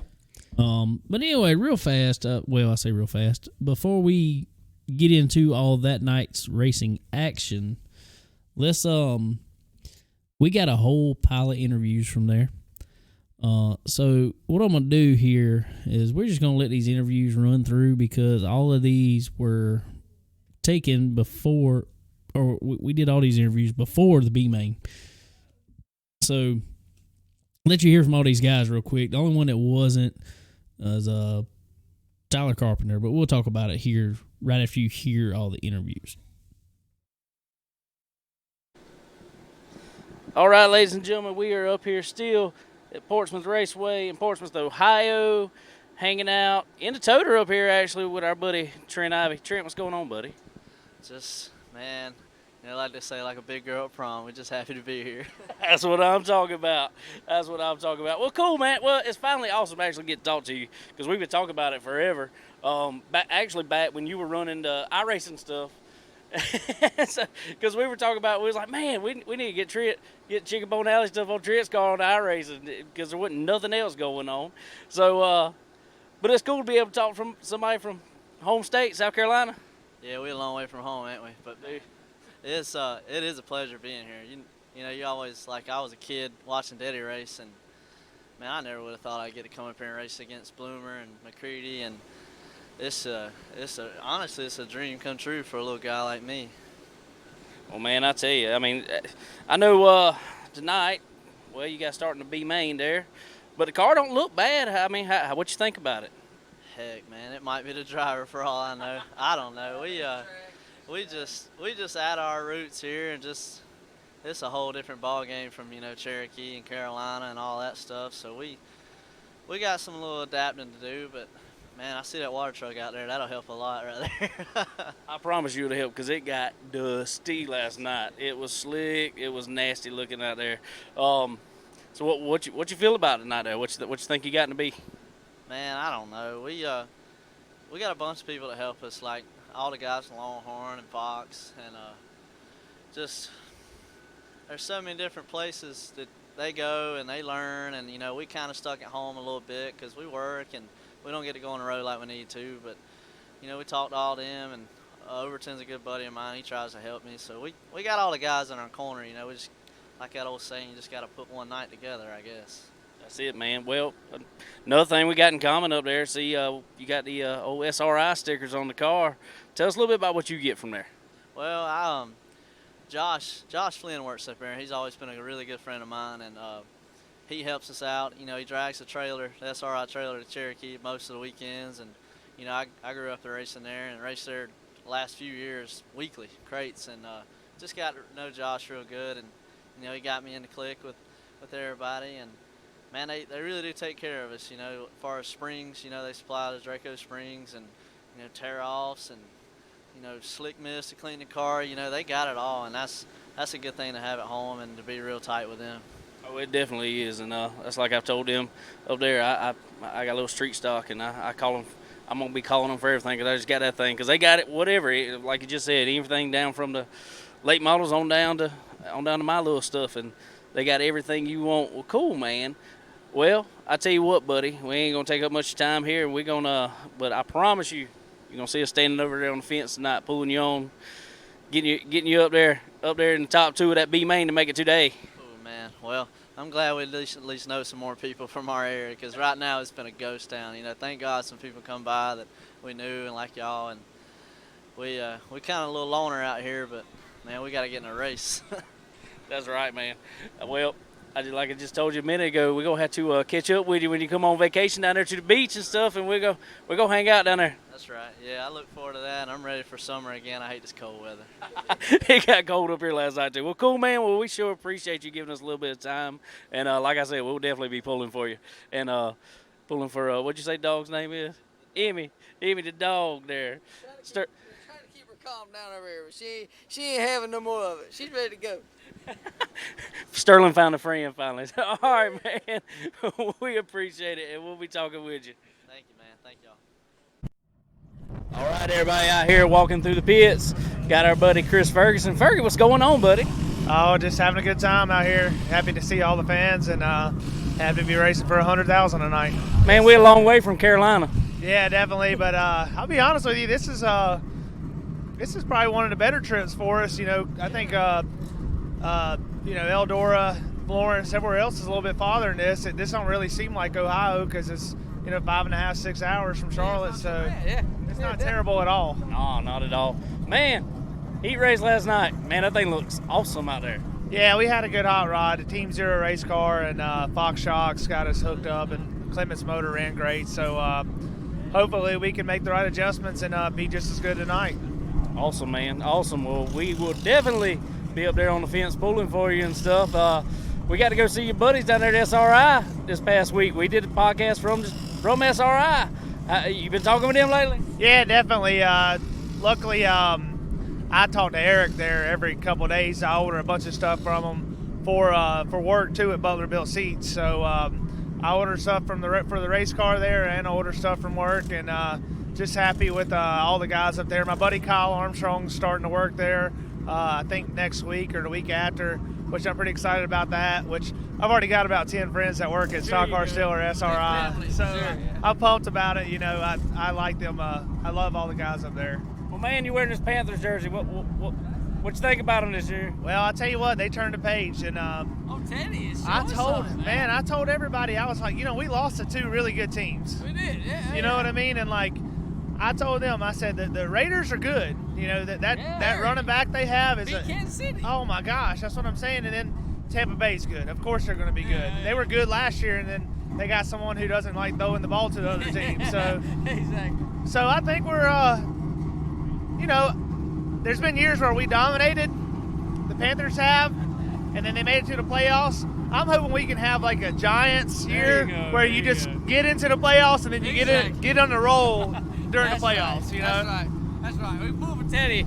Teddy is he needs a good chance. He does. I really think so, and I think, you know, I think that a lot of people kind of called everybody stupid for giving him that contract. But man, he's always been a solid quarterback. You know what? Show confidence in him, pay him a little bit, and let him go do work. Absolutely. Well, awesome, man. Awesome. Well, we are definitely going to be watching. Put that thing up front, and we're going to be pulling for you. And hopefully we'll be talking to you in Victory Lane a little later tonight. Yeah, man, I hope so. Thanks for coming up here, and thanks to SRI for always helping us out and you guys. And, you know, just looking forward to hearing the podcast this week. Awesome, man. Well, we appreciate it. Cool. Thank y'all. All right, got our buddy that we met up here this week, Todd Brennan up here. He's getting ready to go run a B-Main. What you think about it today?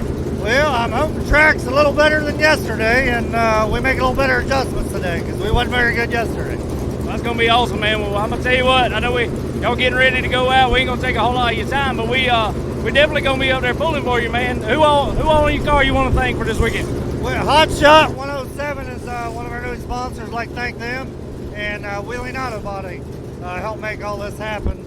But we're going to go out there. We're going to put a show on today. So. Awesome deal. We're going to be out there pulling for you, buddy. We appreciate you giving us the time. Thank you. Over here with our buddy Kyle Strickler, the high side tickler, flying the SRI banner over here. What you think about the piece you got tonight for the B-Main? I feel really good now. Last night we were trying a bunch of trick stuff and trying to get ahead of the curve here, but tonight we went back to what we know, what we've been doing here the last couple months, so confidence is high, and we'll go out there and win this B-Main, and then we got 100 laps to get to the front and, for 100,000, so excited.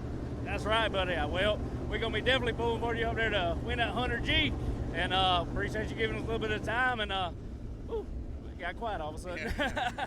Well, we'll get his number 8 hot rod up in Victory Lane. Yeah, absolutely, and I really appreciate you guys coming out to the racetrack. It's awesome, and Randy Keene coming out too, and SRI having their support. It means a lot to me, and it's pretty cool to for us in our area there to come out to these national events and be able to compete with everybody here. That's awesome, buddy. Well, we sure appreciate you giving us time, and we'll be definitely rooting you on. Heck yeah, thank you. I appreciate it. All right, now here with another one of our South Carolina guys, downtown Michael Brown. Michael, what you think about your car, that hot rod you got over there going into the B-Main? Oh man, we've been struggling pretty much all weekend. Just so used to running in the Carolinas, and our program down there, I feel like one of the best around really, and we run well around there. And when you come up here, it's just a whole different ball game, and feel like a lot of it's on me, and about half the car, half on me, and we just got to figure it out together, and hopefully the track will play into our favor a little bit tonight. They cut it up pretty hard and wet it up, so I think we'll be pretty decent as long as we get some good breaks in this B-Main. Man, that thing got pretty dry and slick and dusty last night, didn't it? Man, yeah, it did. It got dusty in a hurry. It got rutted up in 1 and 2. It was really rough there, and but all in all, it was a good night, and hope for a better one tonight. Awesome, man. Well, I tell you what, as always, we're gonna be pulling for our Carolina boys, and we'll definitely be rooting you on. Thank you, man. I appreciate you. Appreciate you having me on the show. Thank you, man. Over here with Kyle Bronson. Kyle, what you think about your chances going into the B-Main here, buddy? The car looked good last night. We're okay. I messed up last night there and screwed us up from a couple spots, but we worked on it and went right back to what we know works here, and I feel like we'll be pretty good. We just got to do all the right things. We start 5th, they take 2, so we just got to get up on the wheel and earn this paycheck. I'm gonna tell you, it looked fast last night, so good luck out there tonight, buddy. Yes, sir. Thank you. We're gonna be on it. All right, up here with Josh Richards. Man, what you think about that hot rod you got tonight? It felt pretty good yesterday, so I feel really good about it. The guys have done a great job. We're trying to contemplate on tires and tweaking the car a little bit. I felt really balanced last night, but hopefully we can tweak and get something that we can be there at the end, but I feel really good about it right now. Man, this track sure changes a lot. You think you got what it takes for it? Man, I sure hope so. It's a lot drier this year than previous years, so I think right now the tire thing's a little bit of a question, but I feel good with the car, and hopefully we can put it all together. Good deal, buddy. Well, good luck out there tonight. Appreciate you giving us the time. Thank you. Out here hanging out with Turbo out here, Tyler Erb. Man, how's it going? Oh, it's good. I need to win this B-Main and we'll be better. What you think about the hot rod tonight? Oh, our car's good. Just didn't qualify the best, and the heat race I was really good. Just it's tough to pass people and race them clean here, kind of the way the track was. But you got a shot. It's 100 laps, a long time. Just need to get in here, get no damage, and try to get to the front as fast as we can in this feature. That's right, man. That heat looked a little wild out there last night. The track got pretty slick. What you think about tonight? Yeah, it'll be a little bit faster tonight, but it'll get about the same. It'll more than likely rubber at the end of the feature, so we just got to be like, in contention before it gets to that point, I guess. Yeah. There you go. Hell yeah, man. Well, that's awesome, man. We'll appreciate you giving a little bit of time here, and we'll be rooting you on, man. Thank you. All right, over here with the driver of the Skyline Motorsports number 16, Tyler Bruni. Tyler, what you think about your chances out there tonight, buddy, and this on this crazy track here? Well, it's been crazy to say the least. I don't know. We got a little behind in time trials, and then you just get behind the rest of the week you're here. So we got buried a little bit in the heat, and had a pretty good race car, actually, to be honest. It was just so tough to pass out there. Once everybody got winging around the high side, it just got tough to pass. So basically finished where we started, and we're starting 10th here in this first B. So we'll see what we can do. It's going to be tough. The track, I think, will be pretty racy and pretty fast right away, and then it'll, convert back to being pretty slick and dirty. So I don't know. We'll see what we can do. If nothing else, we'll try to position ourselves real good for this non-qualifier deal, and try to bring some money home. Awesome, man. Well, we talked about it. Our buddy Randy Keene over there, Stop Tech Brakes, RK Motorsports Consulting.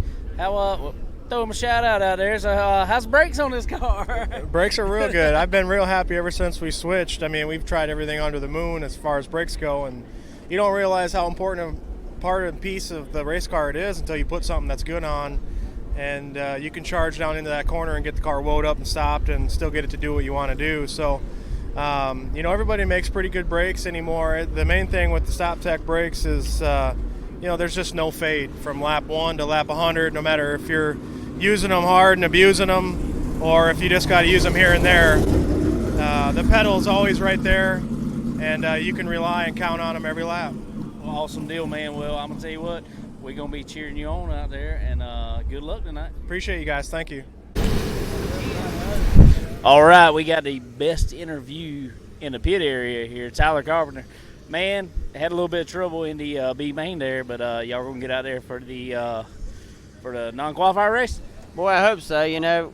Under the yellow when we was coming to take the green in that B main, I felt the steering doing all kind of haywire stuff, and come to find out, we ended up breaking a fitting in the pump, and that's what we're trying to fix now. So if we get everything buttoned up, we're at least going to get out there and start to tail into that and just see what we're able to do. Damn, man, that's awful. Tell us about the car you run this weekend. Yeah, it's an XR1 Rocket. Yeah, how about that? It is what it is. I was going to set out, and this guy named Robert Sturett told me, he said, "Hey, man, you racing the dirt track?" I said, "Nah, I'm just going to go down and hang out with Dad, just enjoy the weekend with all the buddies and stuff." And he said, "You race my car?" And I was like, "Man, I don't know. I kind of knew what kind of car he already had." And I was like, "I'll let you know." And he messaged me, back and forth, and we just come to an agreement. And I said, hell with it. That's right. You want to bring that thing on? I'll drive it. I really don't care what it is. The brand don't affect me a bit. I'm not. It ain't like we're Kryptonite race cars trying to take over the world. We're right. just a good old local business trying to help all these racers around here, and it is what it is. We don't claim to be the best. We just try to be with the rest. Hell yeah, man. Hell yeah, man. Well, that's awesome, man. Well, I'm gonna tell you what.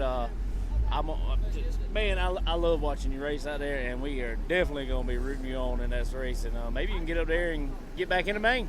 Well, I don't think with Maine's lining up now. We're definitely out of that deal. But this Jim Dunn deal, if you come up through here enough, it pays 3,000 to win. So right. Hopefully we can get this Air Max heating and cooling car up there and let the old girl eat. That's right, man. Well, good luck, and we'll be cheering you on, buddy. Thanks, man. Thanks for having me. Who would have thought we'd have got that many interviews? I'm telling you, man. And it was tough, too, really, because they were running everywhere. Oh, it was wide open from the time they started anything. And a lot of those we got before they really started anything on Saturday, which was good. But I don't know how many, I hope a lot of y'all have been to some dirt races, big dirt races. I don't know if y'all know or not, if you go in the pits, a lot of those guys, you don't see them outside the trailer. Some of them you do. Some of them you see outside the trailer a good bit. But it's once they get out there, they're working. And you don't really want to stop them. Yeah, it's definitely quick. But first off there, Trent Ivey, cool, down to earth dude. We walk up there and ask Carolina boy. Yes, sir. Ask him for an interview, and he says, let's go up there and tow to where it's quiet. Okay. All right. Hey, that's cool, man. So, yeah, we go up there, and, dude, it's just regular old dude, man. He definitely made us feel welcome. I don't know if Sterling paid attention to the interview at all. I'm pretty sure he was just focused on the dog. Pretty much I was. But, I was trying to keep trying to keep her calm while the interview was going on because she was wild, man. Oh, it was fun. That was a ton of fun. And Trent, he didn't have the best of nights. He didn't run. I can't remember. He had to go into B main. As he put it on Twitter, the B main bandit. And he's so cool because he talks like that, like we do. I mean, we'll talk junk about ourselves on here. And anyway, he didn't have that great a run into B main. He ended up not making it, and before the non-qualifiers race, he just left. He was like, "No, yeah, they didn't try to run. I ain't gonna tear my stuff up." I don't blame him. No, I don't blame him. I sure don't. Either. But anyway, like you said, hometown guy to us, right around here, runs a lot of stuff that we can go see on a Friday or Saturday night or whatever. So we're gonna definitely be paying him a visit soon and get him on the show sometime. Definitely so. We'll talk to him, give him a call in. We're about to come up to some downtime for all these guys after we'll talk about that a little later, what would be the World Finals. But anyway, it's not that. It's the last call now. But anyway, we'll talk about that here. Definitely over this winter when these guys got some downtime. We're going to try to get some of them on the show here and give their sponsors some love in the downtime. I think some of them will appreciate that, so we'll get them on here. Anyway, moving on from Trent, y'all heard Fergie time.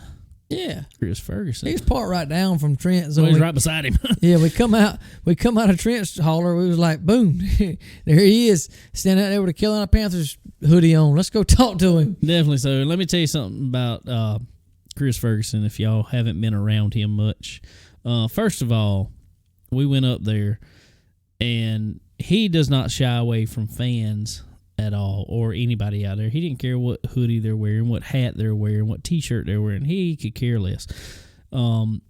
Everybody, well, I say everybody, there was a good crowd up there talking to him, and he carries on a conversation with them and makes them feel like, he's listening to them, not just there, just signing autographs for them, and super, super cool guy. Well, real quick, after he done that, he turned around and saw us and act like we were family that he ain't seen in a long time. Yeah, absolutely. He sure did, man. So that is really cool dude. Really easy to pull for Chris. They had a good showing. Really good showing. He had an awesome showing. He like we said, qualified really good. Started on pole in his heat and walked off from him. Yeah, just started third in the main, I believe. Started third in the main. And ran good most of the main. Fell back. I think at one point in time I looked. I think he was ninth, but the track was changing, and apparently it was coming to him because he had moved back up to seventh. And he was still running. He had a gap behind him, had a little gap in front of him. So I don't know if he made up any more spots. 4 laps to go. Guess what happens? Flat right rear. Flat right rear. I said, you've got to be kidding me. Man, I hate it. I swear I do. I'm sure that'd have been good money for oh yeah, 6, it'd been 7, decent money whatever. for 7th place. Yeah, that'd have been decent money. I hate it. So he pulled in. They changed tire, but I think it ended up scoring 18th or something like that. Yeah. I mean, he got some starting money, but that ain't gonna pay the bills for sure. But anyway, so again, really cool to talk with Chris. Talk about some football there. Anything and everything. You just talk to him like we say. You talk to him like he's just part of the family, whatever. So it's really cool. But I left old Chris and went and talked with our buddy old Todd down there, man. Our new friend from up in Ohio. Yeah, Todd Brennan. He's a super man. Super cool guy. I mean, really, really is. Driving an XR1 Rocket over there. Yeah, he's got quite a few cars, he was saying. He got 5 or 6 cars and got him a new sponsor. Got him a new sponsor. You heard there on the interview. Yep. So and just a cool guy. I mean, he wanted to be out there talking to us. He's working on the car, and we're talking to him. Randy and them were talking with him about maybe getting a brake package on that car. They got to pick him up some. Yeah, we hope so for sure. He could definitely help him out Definitely so. And he had a rough weekend, honestly. It didn't run all that great, unfortunately. I was hoping to see him run pretty good. I think he finished mid-pack or so in the non-qualifiers race. So anyway, I mean, he's run good. If you look back on the Lucas stuff, I think he said he had a 5th place in a Lucas Oil race this past year. Yeah, and I think he's won 10 or 12 races up there around this year. So and talking to him, not on this interview, but in talking to him, he's going to try to start the Lucas Oil Tour next year. Yeah. Down in Speed Weeks and all that stuff. And so depending on how they've run that, whether they continue or not, it's going to be real hard to run 65 races. That's a lot of races. Stay on the tour and do that. So hopefully he can. We'll be pulling for him for sure. And then, like we said, we'll have him on the show sometime. Definitely so. Who we got next on there? It was, I see who was next in line there. Our good old buddy Kyle Strickler. The high side tickler. That was cool, man. He, again, like Chris, we've had him on the show before, had never met him in person. Walked right up to him Friday. He was as cool as he could be, talking to us.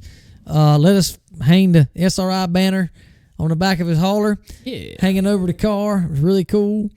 And the whole weekend, we go back over there and just talk back and forth, and just as nice as he could be. Sure it was. Well, unfortunately, I don't know what this was, but everybody talked to us almost. Oh, Kyle had probably the worst look of the entire weekend. Man, I'm telling you, dude, they went out for hot laps on Saturday. Well, before that, I'm gonna get to it real fast. He ran decent in the original hot laps on Friday. His heat race, he finished one spot. Wasn't it one spot? I think it was. Yeah, he was starting pole and B main. Yeah, he would have been starting pole and B main, but he finished one spot outside the transfer spot, so he would have been starting pole, pretty much a shoe in. I mean, he was going to be fast in that one. Definitely. So we went out for hot lap Saturday, and the car looked fast. He was fastest in his group. Yeah. Looked great. So we walked up to the fence, watched that, and they pulled in. We walked back down, walking back down to the pit, and where Strickler pulled in, I noticed he pulled in nose first, and behind him was a trail of oil. And I told David, I said, David, that ain't good. That's elbow. Yeah, it wasn't good at all. A slung a rod in it. Apparently, by the time he slowed down or something, it drove back to the pits, but he was done for with that motor. And they had another motor, he said, but just didn't have time to change it. Which is what's I wish. I don't know. We've been to Lucas Oil races. We've been to World Outlaw races, and unfortunately, Kyle didn't have a backup car with. If he'd had a backup car with him, he could just pulled the backup out and jumped in the race. Being a self-funded team as he is, he got some sponsors, but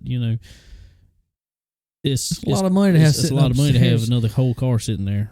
Yeah, it is. So he ran around everywhere trying to see if somebody could let him run their backup.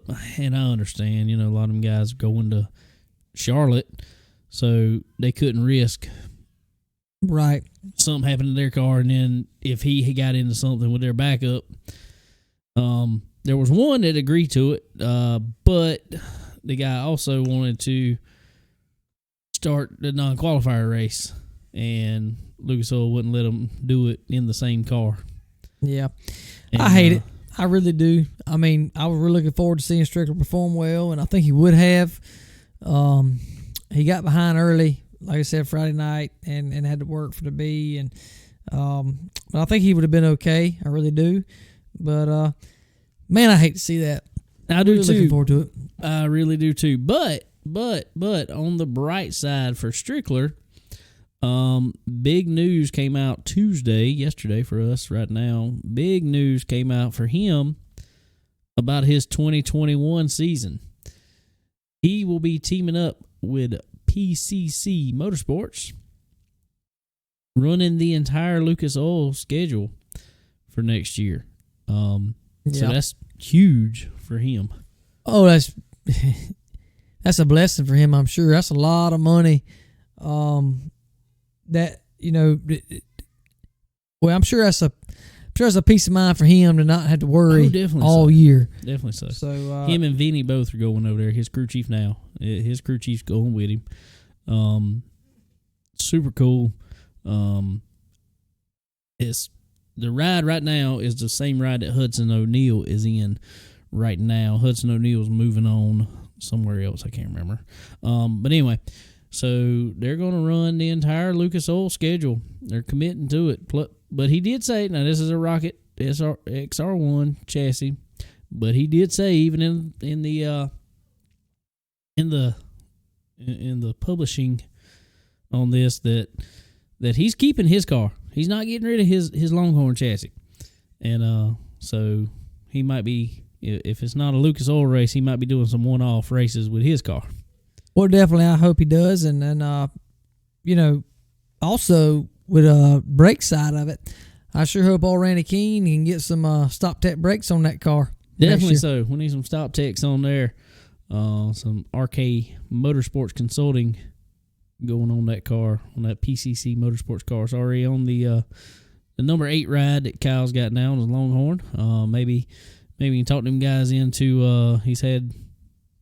He's admittedly, as on this show, had better success with the Stop Tech brakes. Yep. So need Randy to hook him up over there. Yeah, I feel sure he's gonna fit right in with them for sure. So, going back to some local guys here, Mr. Michael Brown, man, how about him? Downtown Michael Brown. He's another one. Unfortunately, God, it seems like a ongoing occurrence for us. They ain't gonna want to talk to us no more. No, they ain't gonna talk to us no more. I swear, Jesus. Didn't make it through his B. Didn't have a good showing in the B main. And I want to say he finished fairly decent in the in non-qualifier race, but yeah, like we talked about it before.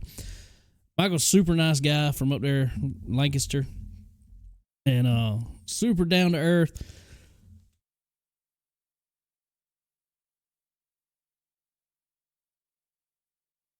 Excuse me. And I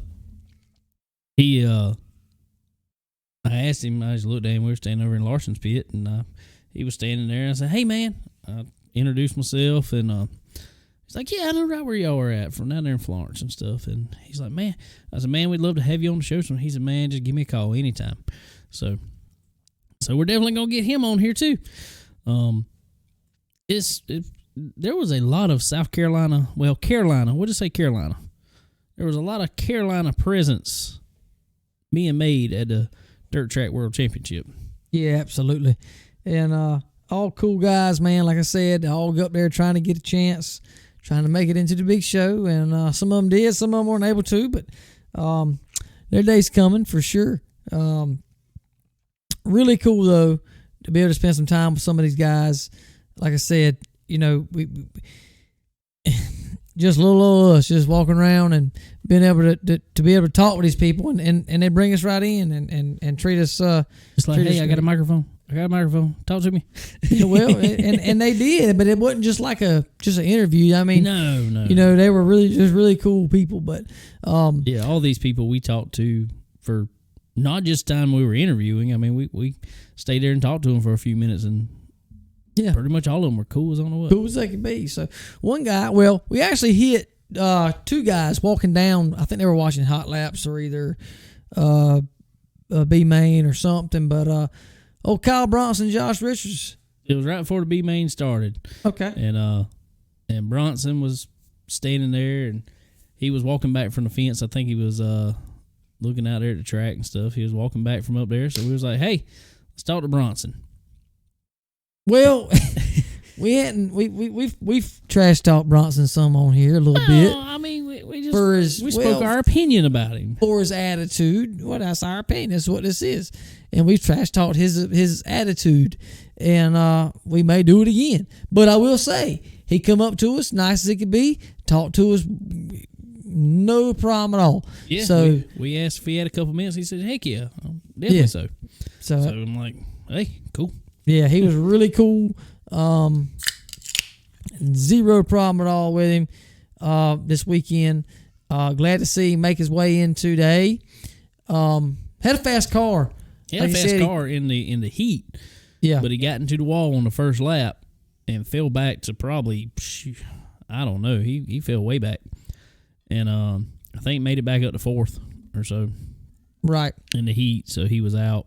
Had to run the B main. But then he ran really good in the B main.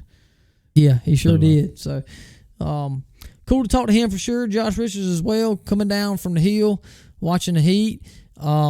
He had a fast car. Definitely did. He made it straight into the A. He looked good. He looked good all weekend long. That car's always good, though. I mean, well, I say that, but he hadn't been all that strong it's the first of this year, and he's kind of come on the latter part of the year. Well, he's kind of off. When he was in the best performance car, Tyler Erb, which we talked to right after, it was like he was up front every weekend. And now it's kind of, that iRacing car, Clint Boyd's car, it seems to always struggle for whatever reason. I don't know why. They got the best of everything. They got same exact equipment that Best has got over there. I mean, running the Rockets, I mean, they have cut back to one car. I don't know if that's been a good thing or bad thing. I think it's actually been a good thing for them to focus everything on one car. Yeah, I think so. So, talk with him, and then turn around. Speaking of best performance, Turbo. Old Turbo was standing there. Tyler Erb. And I walked up to him really quick, though. It was funny. There was some guy standing there talking to him. And Tyler was nice enough to sit there and listen to him the entire time. All this guy was talking about, though, was Bobby Pierce. And it was just like, man, I wish you would have whipped his tail. And I mean, just on and on and on and on and on and on and on. I mean, for, I don't know, probably 5 minutes, and Tyler just sitting there smiling and nodding and, being super polite. So it was kind of funny, but I kind of felt for him just standing there listening to it. But anyway, he kind of looks at me finally. I guess he had enough. And he finally, hey man, what's up? What y'all got going on? And told him, asked him for a couple minutes for a quick interview. And he was like, certainly. Most certainly, would definitely. So talked with him there, and he had okay night. Yeah, well, I mean, like I said, again, we got a lot of interviews right here. And it's, that's, I will say it's kind of new for us. Kind of abnormal for us. It is, and it's a lot to put on, a lot to talk about, and a lot to take in, kind of. Because I mean, it's a lot. That's a lot for us for sure. We're no Fox Sports or Dirt on Dirt, Mav TV or Dirt on Dirt or none of this. Racing. So, no, that's not us. It was really neat, but carrying on a little bit farther there, old Tyler Bruning with old Skyline Motorsports. Tyler's a super nice guy. Really cool guy. Yeah, he is really, really, really cool guy. And he's very down to earth and realistic about things because Randy knows him personally, and Randy had texted him a couple times asking him if he'd have time for an interview with us, and he was like, certainly. He's like, I'll text you back. Well, anyway, everything got busy, and we weren't actually even around Randy at the time, and we walked by, and Tyler was standing there, and I think he saw our shirts, and he's like, hey, I'm supposed to do an interview with y'all. Yeah, it was really cool. He was actually, he told us the other day, he said, yep, I'll get with you as soon as I finish feeding my youngins. He making dinner for his youngins. So exactly. Yeah, it's pretty cool. But so he but yeah, he was very realistic about it. He said, hey, if we can't make it in the main, we'll put ourselves in good position for this non-qualifier. But he actually, I think, ended up, might have been provisional. He was in the main. Yeah, he made it in the main. I saw that for sure. So that was cool. Well, one of the coolest interviewers, one of the coolest dudes to talk to, and we kind of caught him. We caught him after Yeah, that's what I was fixing to say. Yeah, we caught him after the B mains. The B mains. This one interview, the rest of these were before anything, before hot laps, for anything that day. This one interview with Tyler Carpenter, the Kamikaze Kid, as they call him, was taken after the B main, and they did not have a good show. Something happened to the car. He had to come off. He was running okay, but something just wasn't ever right. And as you heard in that, he had some steering issues and come off, and something still wasn't right with it in the non-qualifier. But it was so funny, him running an XR1. Yeah, I know it. Being that, it's kind of their... His daddy Bill's... Well, his daddy Bill's kryptonite, but I mean... that's kind of been the same thing with Billy Moyer and them for all these years, and yeah. But it was really fun. It's just funny because both of them are from West Virginia, right? Mark Richards, builds rockets in West Virginia. Freddie Carpenter builds kryptonites up there also, and so it's kind of been a big rivalry thing, and it was really funny. It was really cool though. I mean, the way Tyler talks about it, it's cool. And he's like, hey, I just want to race. Yeah, he just wanted to race, man. And actually, he's running that car again. Saw it on Facebook today. He's running it again for him. Hey, that's cool. He just wants to race. I don't blame him a bit, but he's a really cool dude, down to earth, funny to talk to. Dude, he's hilarious. And I don't even think he tries to be hilarious, but he's hilarious. No, he just is. He just is. I told him we'd love to get him on here. He said, well, I'm hard to get a hold to, but I'm not. What does that even mean? Well, I'm not sure. I'm not sure what that means. But he was a trip. So before the A starts, again, thank y'all to everybody that took the time to talk to us. Really do appreciate that. Again, Randy with RK Motorsports Consulting. Stop Take Brakes. Thank you for taking us around, teaching us a little bit about brakes, teaching us about painting them. Everybody else that watched the Facebook Live videos there, got to kind of learn a little bit about that. Really do appreciate that, Randy, for sure, and look to see you soon, bud. But we got a lot to talk about still. We really do, man. It never ends. Oh, there's tons. I mean, tons and tons and tons and tons. So, anyway, rolling into the A main finally on Saturday night. T-Mac started up front, and I'm gonna tell you, the whole weekend Tim McCready was rolling. I mean, just absolutely rolling. Yeah. And I really thought, because y'all know how he is in these big races here lately. Big race comes around, T-Mac to the front. Well, there's two full-time drivers in World of Outlaws and in Lucas Oil that seem to always show out at these big money races. Yeah. There's only two. Yeah. Brandon Shepherd, Tim McCready. That's it. That seems like about it. So, but anyway, yeah, Tim started on the pole.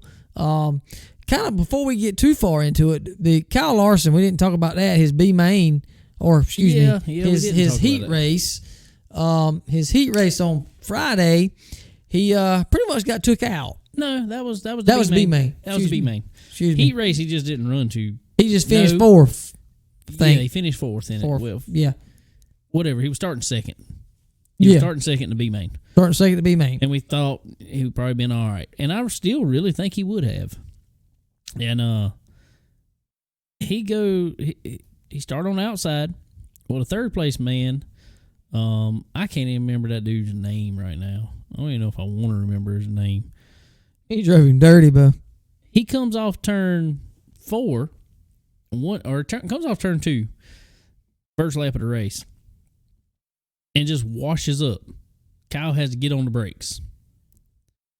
And all right, so Kyle got on the brakes, went down in turn 3, goes to the outside of him, gets up. I don't know, he's on this quarter, comes out of turn 4, dude washes straight up the track, tries to cram Kyle into the wall. Kyle hits the brakes again. Down through 1 and 2, Kyle essentially almost makes a pass on him. I mean, he drives all the way up. They are dead even, bumper to bumper. Dude comes out of 2, still washes all the way up the track. I mean, Kyle's whole car jumped in the air. Oh, yeah. And broke something in the steering of it. Yeah. He goes down the corner, spins out. Well, just to let y'all know, somehow we had managed to, well, I know how, but we got down in the infield for Kyle's race. And so we were standing there with him. And he come down there and we're just looking at it. And I mean, dude tore up his car.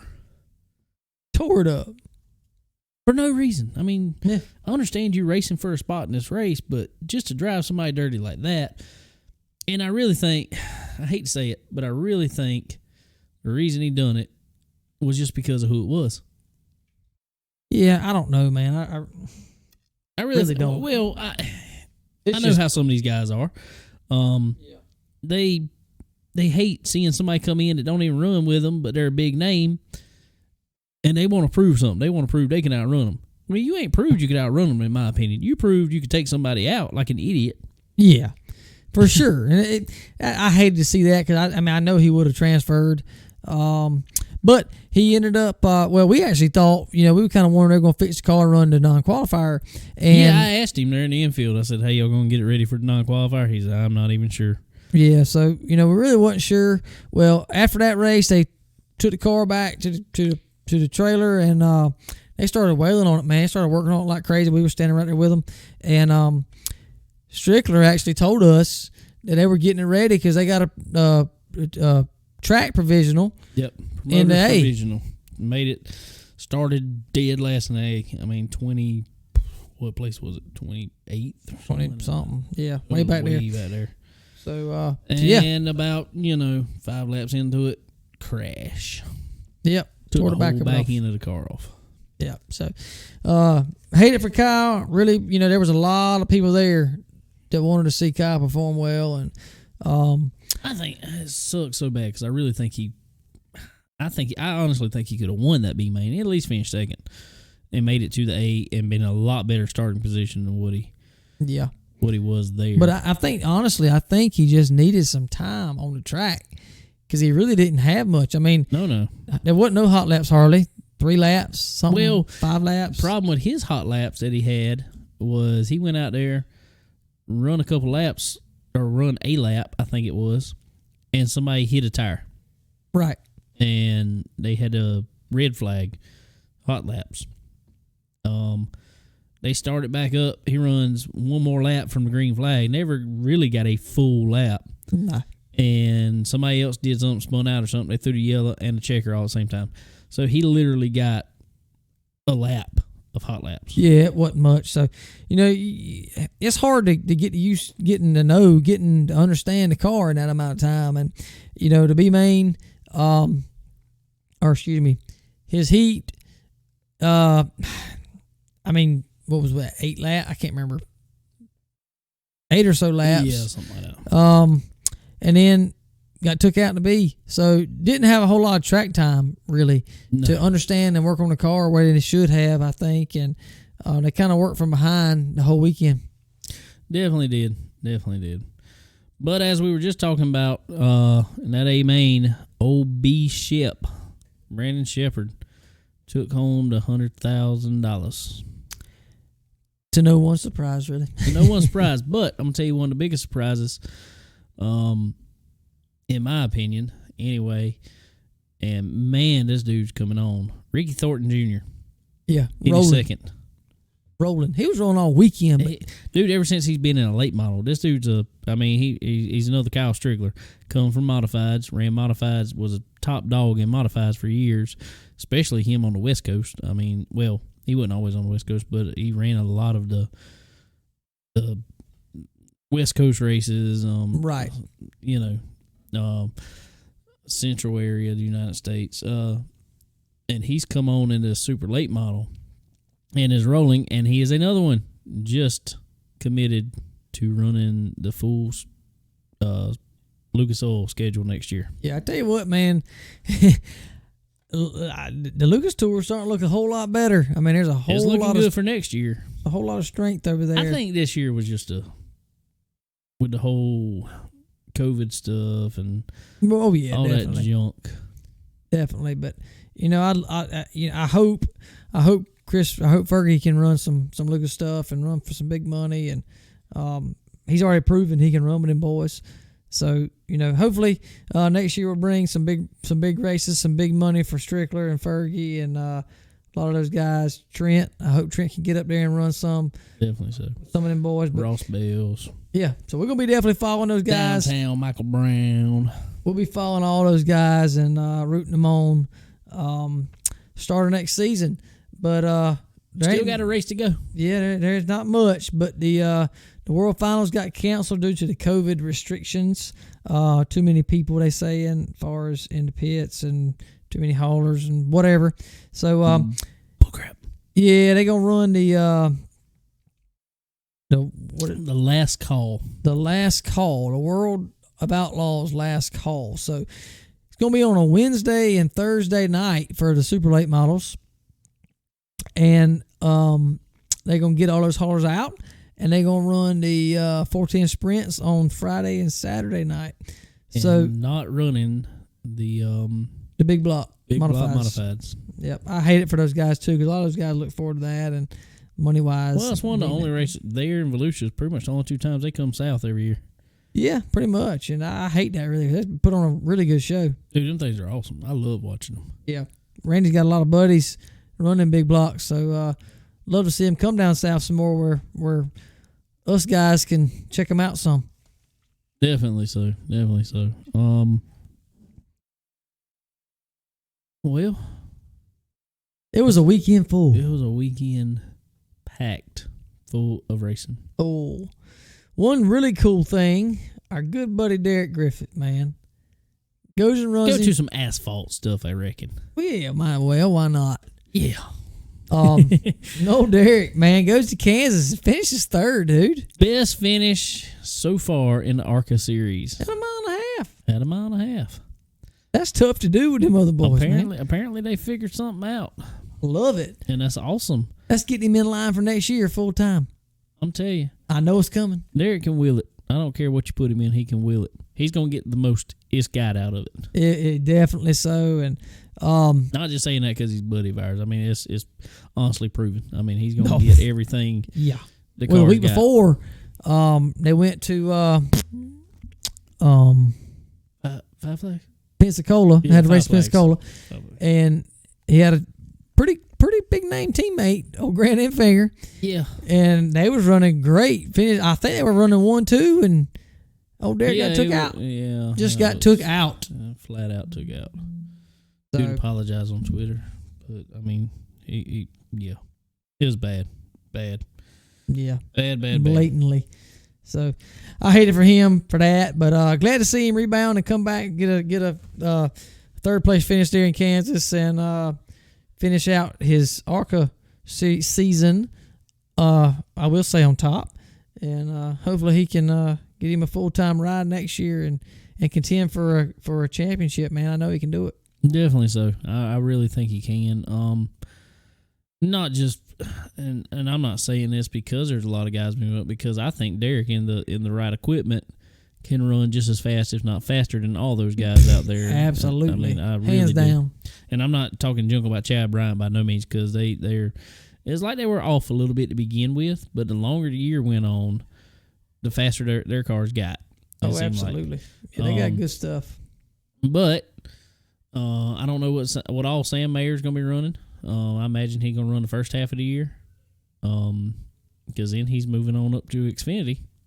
Yeah, going to run with junior stuff. Yeah, I don't know how many, or I don't know what his restrictions are with his age. But I know he turns 18. He turns 18 next year. So middle of the year. Yeah, so he'll be ready. Cool to see that for all those guys. Haley, full-time ARCA Series Rookie of the Year. Pretty cool. She run her first truck race at Kansas this past week. I think she finished 16th, I believe. 16th, 17th, somewhere along in there. But which is respectable. Oh yeah, absolutely. I mean those cars on the lead lap. Those ARCA cars drive nothing like a truck, I'm sure. No, so I mean, that was fairly good for her, and I mean, I'm not trying to be whatever. I'm not, because I honestly think Haley has the potential to be a good driver. I'm not putting no gender on it. I just think she has a potential to be a good driver. And it's so funny because if you look at the female aspect of that, she gets in her first truck race and outrun the dog out of Natalie Decker. Yeah, well, kind of like we said before, Haley come from dirt. And like I said, I'm taking gender out of it, whatever. Haley come from dirt. Haley run a lot of dirt stuff. Oh, yeah. She got a lot of car control by dirt. Learning that. And coming over to these NASCAR series, it's going to help her a lot. And, I think she's got a talent to perform. I really do. She's got a marketing aspect and a marketing side to her as well that's helping her tremendously. Oh, yeah. So it is, she's likable. I mean, she's just likable. She is. She's a very likable person, and a lot of sponsors want to put their money in, or invest their money in her, and I can't blame them for that. But I don't like seeing these drivers move up just because of sponsorship money. I like seeing talent. Either. So but I will say I think she's got talent. I want her to learn to be patient when she's in the front. When she gets to the front, it seems like she gets too impatient and wants to lean on the leader a little bit too much, in my opinion. Definitely so. And well, she does, but that really hadn't happened this year. No, it hadn't. I don't think she really hadn't been in that much contention up front this year. No, but she's kept her nose clean for the most part. I mean, there was a couple instances that, just racing, wreck, whatever. Right. But as far as this year, I think she's kind of dialed that back a little bit. I think she got to where she didn't want that reputation. Now, she wanted a reputation of driving hard and running hard. Oh, yeah. But she's kept her nose clean this year for the most part. She's done a lot better. Speaking of ARCA, though, hearing, I don't know if there's any confirmation to this, but I did hear Riley Hurts, of all people, he ran good in that ARCA stuff. I mean, but he was also running the Gibbs Xfinity stuff. Isn't that right? Yeah, he was running his Xfinity stuff. He was running Ty Gibbs stuff. The races that they couldn't run. Yeah. Well, I'm hearing Riley Hurts is out of Gibbs. For what reason, I don't know. Because of Ty going because to of Ty. Yeah. But I hear, which might be a good move for him, kind of put some other people in places you don't know what's going on. But here he's going to that 98 Xfinity ride that Chase Briscoe is leaving. That'll be huge for him. I'd line him up for Harvick's car in the future or something. But that one's kind of already been set for Haley if everything goes right, I think. Yeah. Well, they got it's good to see, Toyota's had a development team for a long time. So it's good to see Ford getting that. Chevrolet Toyota needs started that. developing for everybody at one point in time because they didn't have enough cars to fill. Yeah. Running out of room kind of, you can't put everybody in a car for sure. So, anyway, really cool for them. Glad to hear that. Hopefully all that works out for them. Listen to the Cut race coming back Sunday. From what we could hear, it was whoever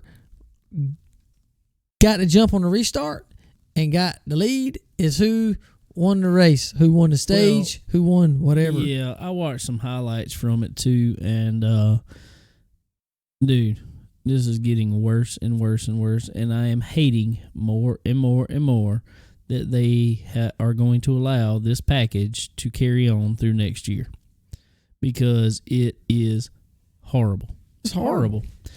And I listened, he's going to say it's good. Don't get me wrong. I mean, I understand it. Yes, you won the race. But I listened to Door Bumper Clear, TJ Majors, who is spotter for Joey Logano now. Oh, he is praising. Joey drove awesome race. He made all the blocks he needed to make. Dude, really? You're basing a good race off of blocking? That's what's so bad is, I mean, they're having to that's how the race is going now. And That's the problem is, this it's not. this package is pushing. Yeah, and his problem is it's not Sucks. even really blocking. It's not that you put your car in front of him to prevent him from going around you. No, it's not that. It's just he got within 3 car lengths and you moved in front of him to take the air off his nose. Well, blocking to me, okay, block them. That means the car behind you can get to you, and they can get to you, and they can push you, they can move you, whatever. You can't do that. You cannot. If you upset their air, they're done. And we all know that Kevin Harvick, Alex Bowman, probably at that part of the race, had the best car, had the fastest car in the race. Definitely so. But once you get to them, you can't do anything. You can't. We heard can't it race. constantly. You can't race. That's my problem. You cannot race. No. And Brett Griffin did make a good point. He said, TJ Majors, and he's going to say it because they won the race, obviously. He's like, man, I thought it was good racing. I thought it was great racing. And Brett Griffin said, no. He said, in my opinion, good racing is when cars can battle side by side for lap after lap and make passes. And, their driving ability and the car setup makes for a good race. He said blocking isn't a good race. And he was 100% correct. That is not what makes it. I don't call it blocking. I call it upsetting their air. Because that's what it is now. It's nothing all but they was air. doing. It's aero dependent. Those cars are 100% for it. You can't do without it, and it was proof of that. We heard it constantly on the radio. Every time Kevin Harvick got within 1 car length of Joey Logano, he lost 2 or 3 car lengths. Yeah. Bowman made up freaking a straightaway almost. Yeah. Called him. Got within 2 car lengths of Kevin Harvick. Couldn't do nothing with him. Lost the right front. Just can't do nothing with it. Can't do nothing with it. That's not racing to me, man. That sucks. But anyway, is what it is. Logano made it into the Final Four, going to Phoenix, where he won by 12 seconds earlier in the year, or whatever it was. So that's exciting. Yeah, whatever. Yeah. But the best part out of all that to me is it kind of actually finally put some pressure on, I'm going to say probably Denny Hamlin more than Kevin Harvick.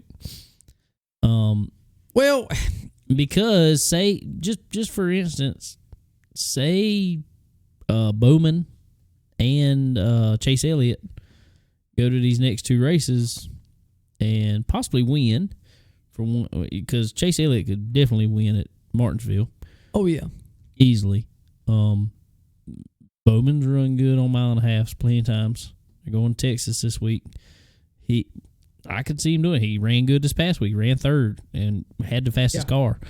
Well, one of the fastest cars. Him or Harvick had the fastest car. It was not Logano. If that happens, that puts either Harvick or Hamlin out of it. Yeah. And right now, Harvick's got Hamlin point wise, and so that really is putting pressure on Denny. Yeah, but I could also see him going to win this weekend. So yeah, I'm about to say I know Denny can go win this week. I know Kevin can go win this week. So, but I will say, I think of the 2 races left, I think Bowman and Chase has got a good chance of winning these 2 last races. So. And I'd love to see it. I really would, because honestly, Bowman, driving wise, is probably one of the best drivers at Phoenix. That boy is bad fast at Phoenix. I'd love to see him go upset everybody and go win this championship. I would too. But honest question, yes, personally, we may like to see that. But for the sport, is that honestly the best thing? Being that the cars that were not in front of the point series at all come up and win it. Oh, I mean, yeah, this is the hand you're dealt. Yeah, so go play it. Go play it to the best of your ability. Yeah. I agree with that. I understand that, but I'm just saying, is that overall the best In my thing? honest opinion, the winner of the championship needs to be from Daytona to Phoenix. Well, yeah. That needs to be the best, the overall best average finisher for this whole year. Oh, yeah. Is who wins the Which championship. is typically who has the most points. That's what I think should happen. But being that that's not the case anymore, I would love to see somebody that dominates at one track that hasn't dominated all year, being a Bowman, That he's been up front. He's been in contention. Oh, He's there, and he makes it into the Final Four. He's earned his right to go win that race, and by all means, I'd love to see it. Now, Kevin Harvick's won 9 races this year or whatever. Denny Hamlin's won 7 or whatever. Should those two be the ones? Either one of them should be the ones that win the race, win the championship. Yeah, I say that. But now that it's what it is at this point, I'd love to see somebody that's not a has-been. I know Denny Hamlin hadn't won no championship. He's got a good chance to do it. But if he's going to do it, he better do it this year. Yeah, I say he's getting to his expiration date. Yeah, and I think that's what his deal is with this whole bringing in a team with Michael Jordan and stuff like that, and had a little leak on it. They applied for a trademark, I think it was. Yeah. I think they could have come up with a better name, personally. 23XI Racing or Motorsports, whatever. Being XI being Roman numeral 11. Right. Yeah, I kind of figured they would. I just figured they call it 2311 Motorsports or something. That'd be better than that, but I don't know. But I think that's his whole plan. And I can't blame him. He's been in the sport a long time. If he wins the championship, I think he's going to find his exit pretty quick. But I think he wants that. He wants to have that by his name, and I don't blame him a bit. And I think this year is his best year. You know, he's going to win it. I mean, he's good at but that's the funny part is he's good at Phoenix. He is good at Phoenix. But guess who else is good at Phoenix? Harvick is insane at Phoenix. Logano is insane at Phoenix.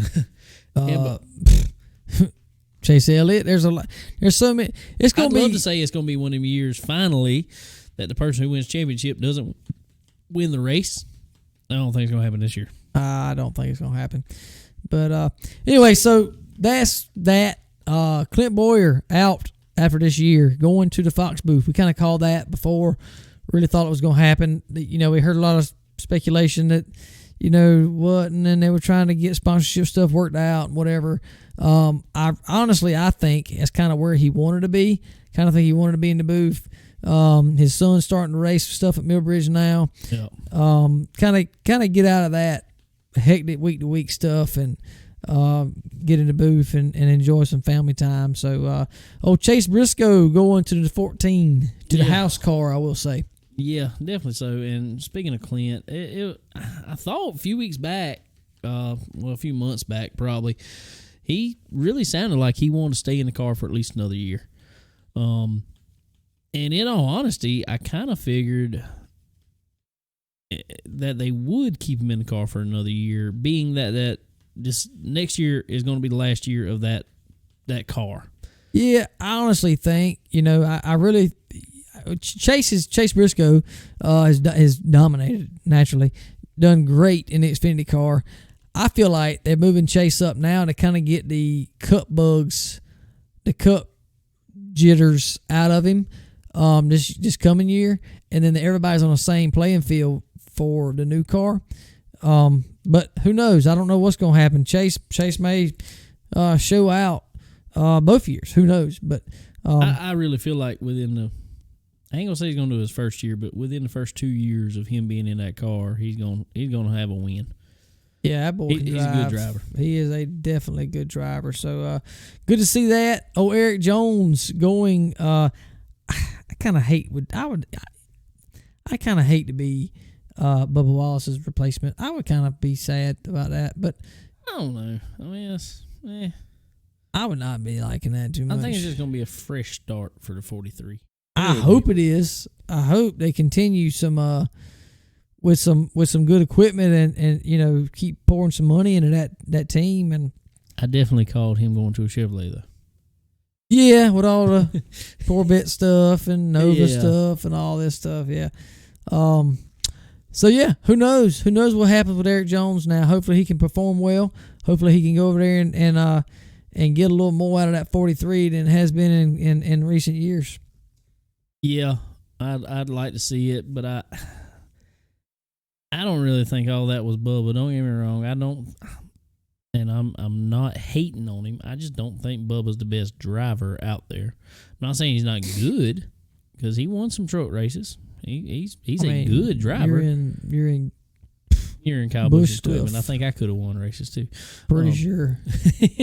But I'm not saying I don't think he's a good driver. I don't know. But beyond that, I think Richard Petty Motorsports just is not up to par. I don't think RCR is up to par. Richard Childress Racing, who is the majority of that. I don't either. I don't know what's going to happen there.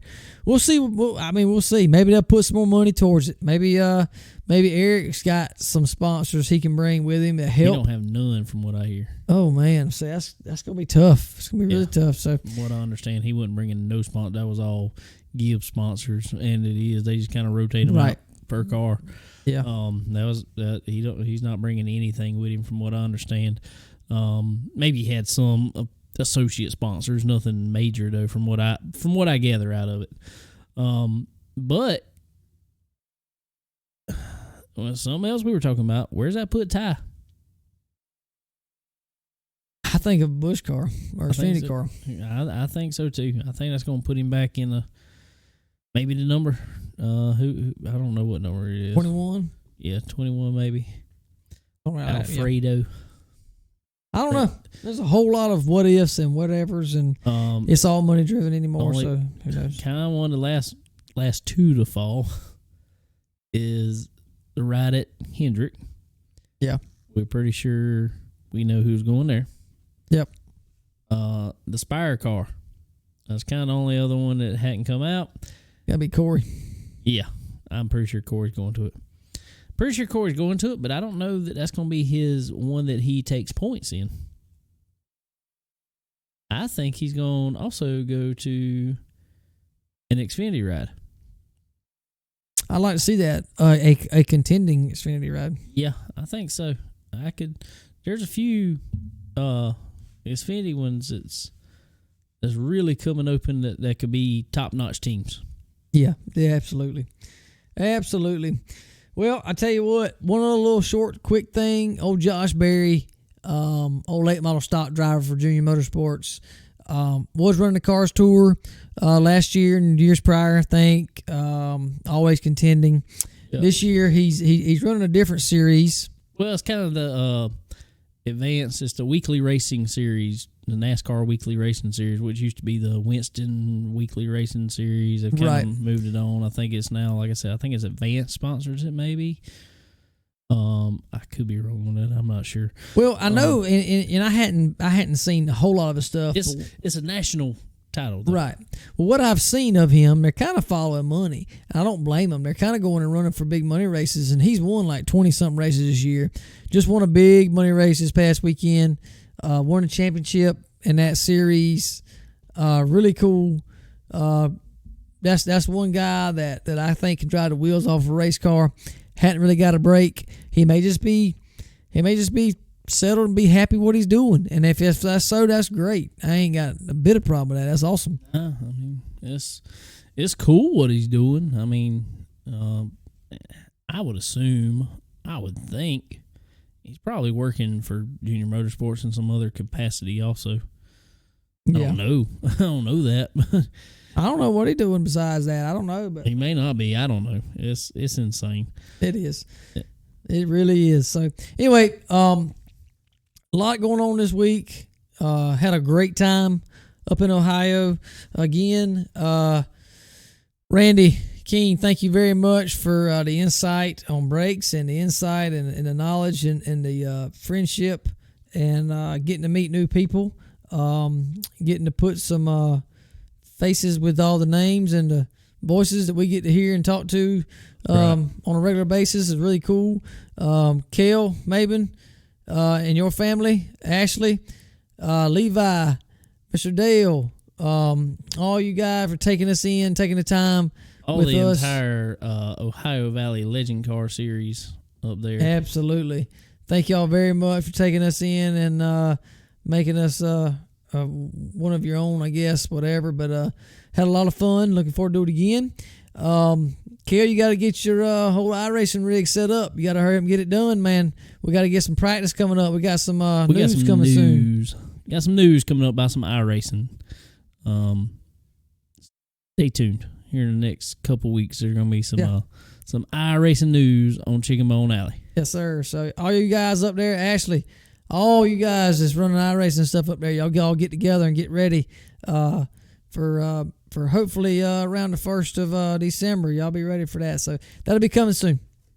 Definitely so. As always, I'd like to thank majorly SRI Performance, Stock Car Steel, along with Draco Springs. Thank them so much for having us there last week, and for being our presenting sponsor. Couldn't do it without you. It was awesome, and can't wait to do it again. Also, as always, we talk about on here, guys, Checkered Race Hub is the new racing social media app. Y'all go check it out. Forward Bite apparel. Go get you some. Everybody needs some Forward Bite. RK Motorsports Consulting, as you just said. Man, thank everybody. Go ahead and I'm gonna put it out there. Earl Ramey Racing Engines. You need some power? Go talk to Earl. For sure. He also telling us about he's got a brand new chassis dyno put in. We've seen some pictures of it on Facebook. So you need to know what your car is doing. Call Earl, get it on his chassis dyno. Get on the list. He's got on the list. He's booked for a little while with that thing. Yeah. Everybody want to get on there. So anyway, well, cool guys. Well, this has been a long episode. We had a lot going on. It just happens on the big jobs, I reckon. So appreciate y'all tuning in as always.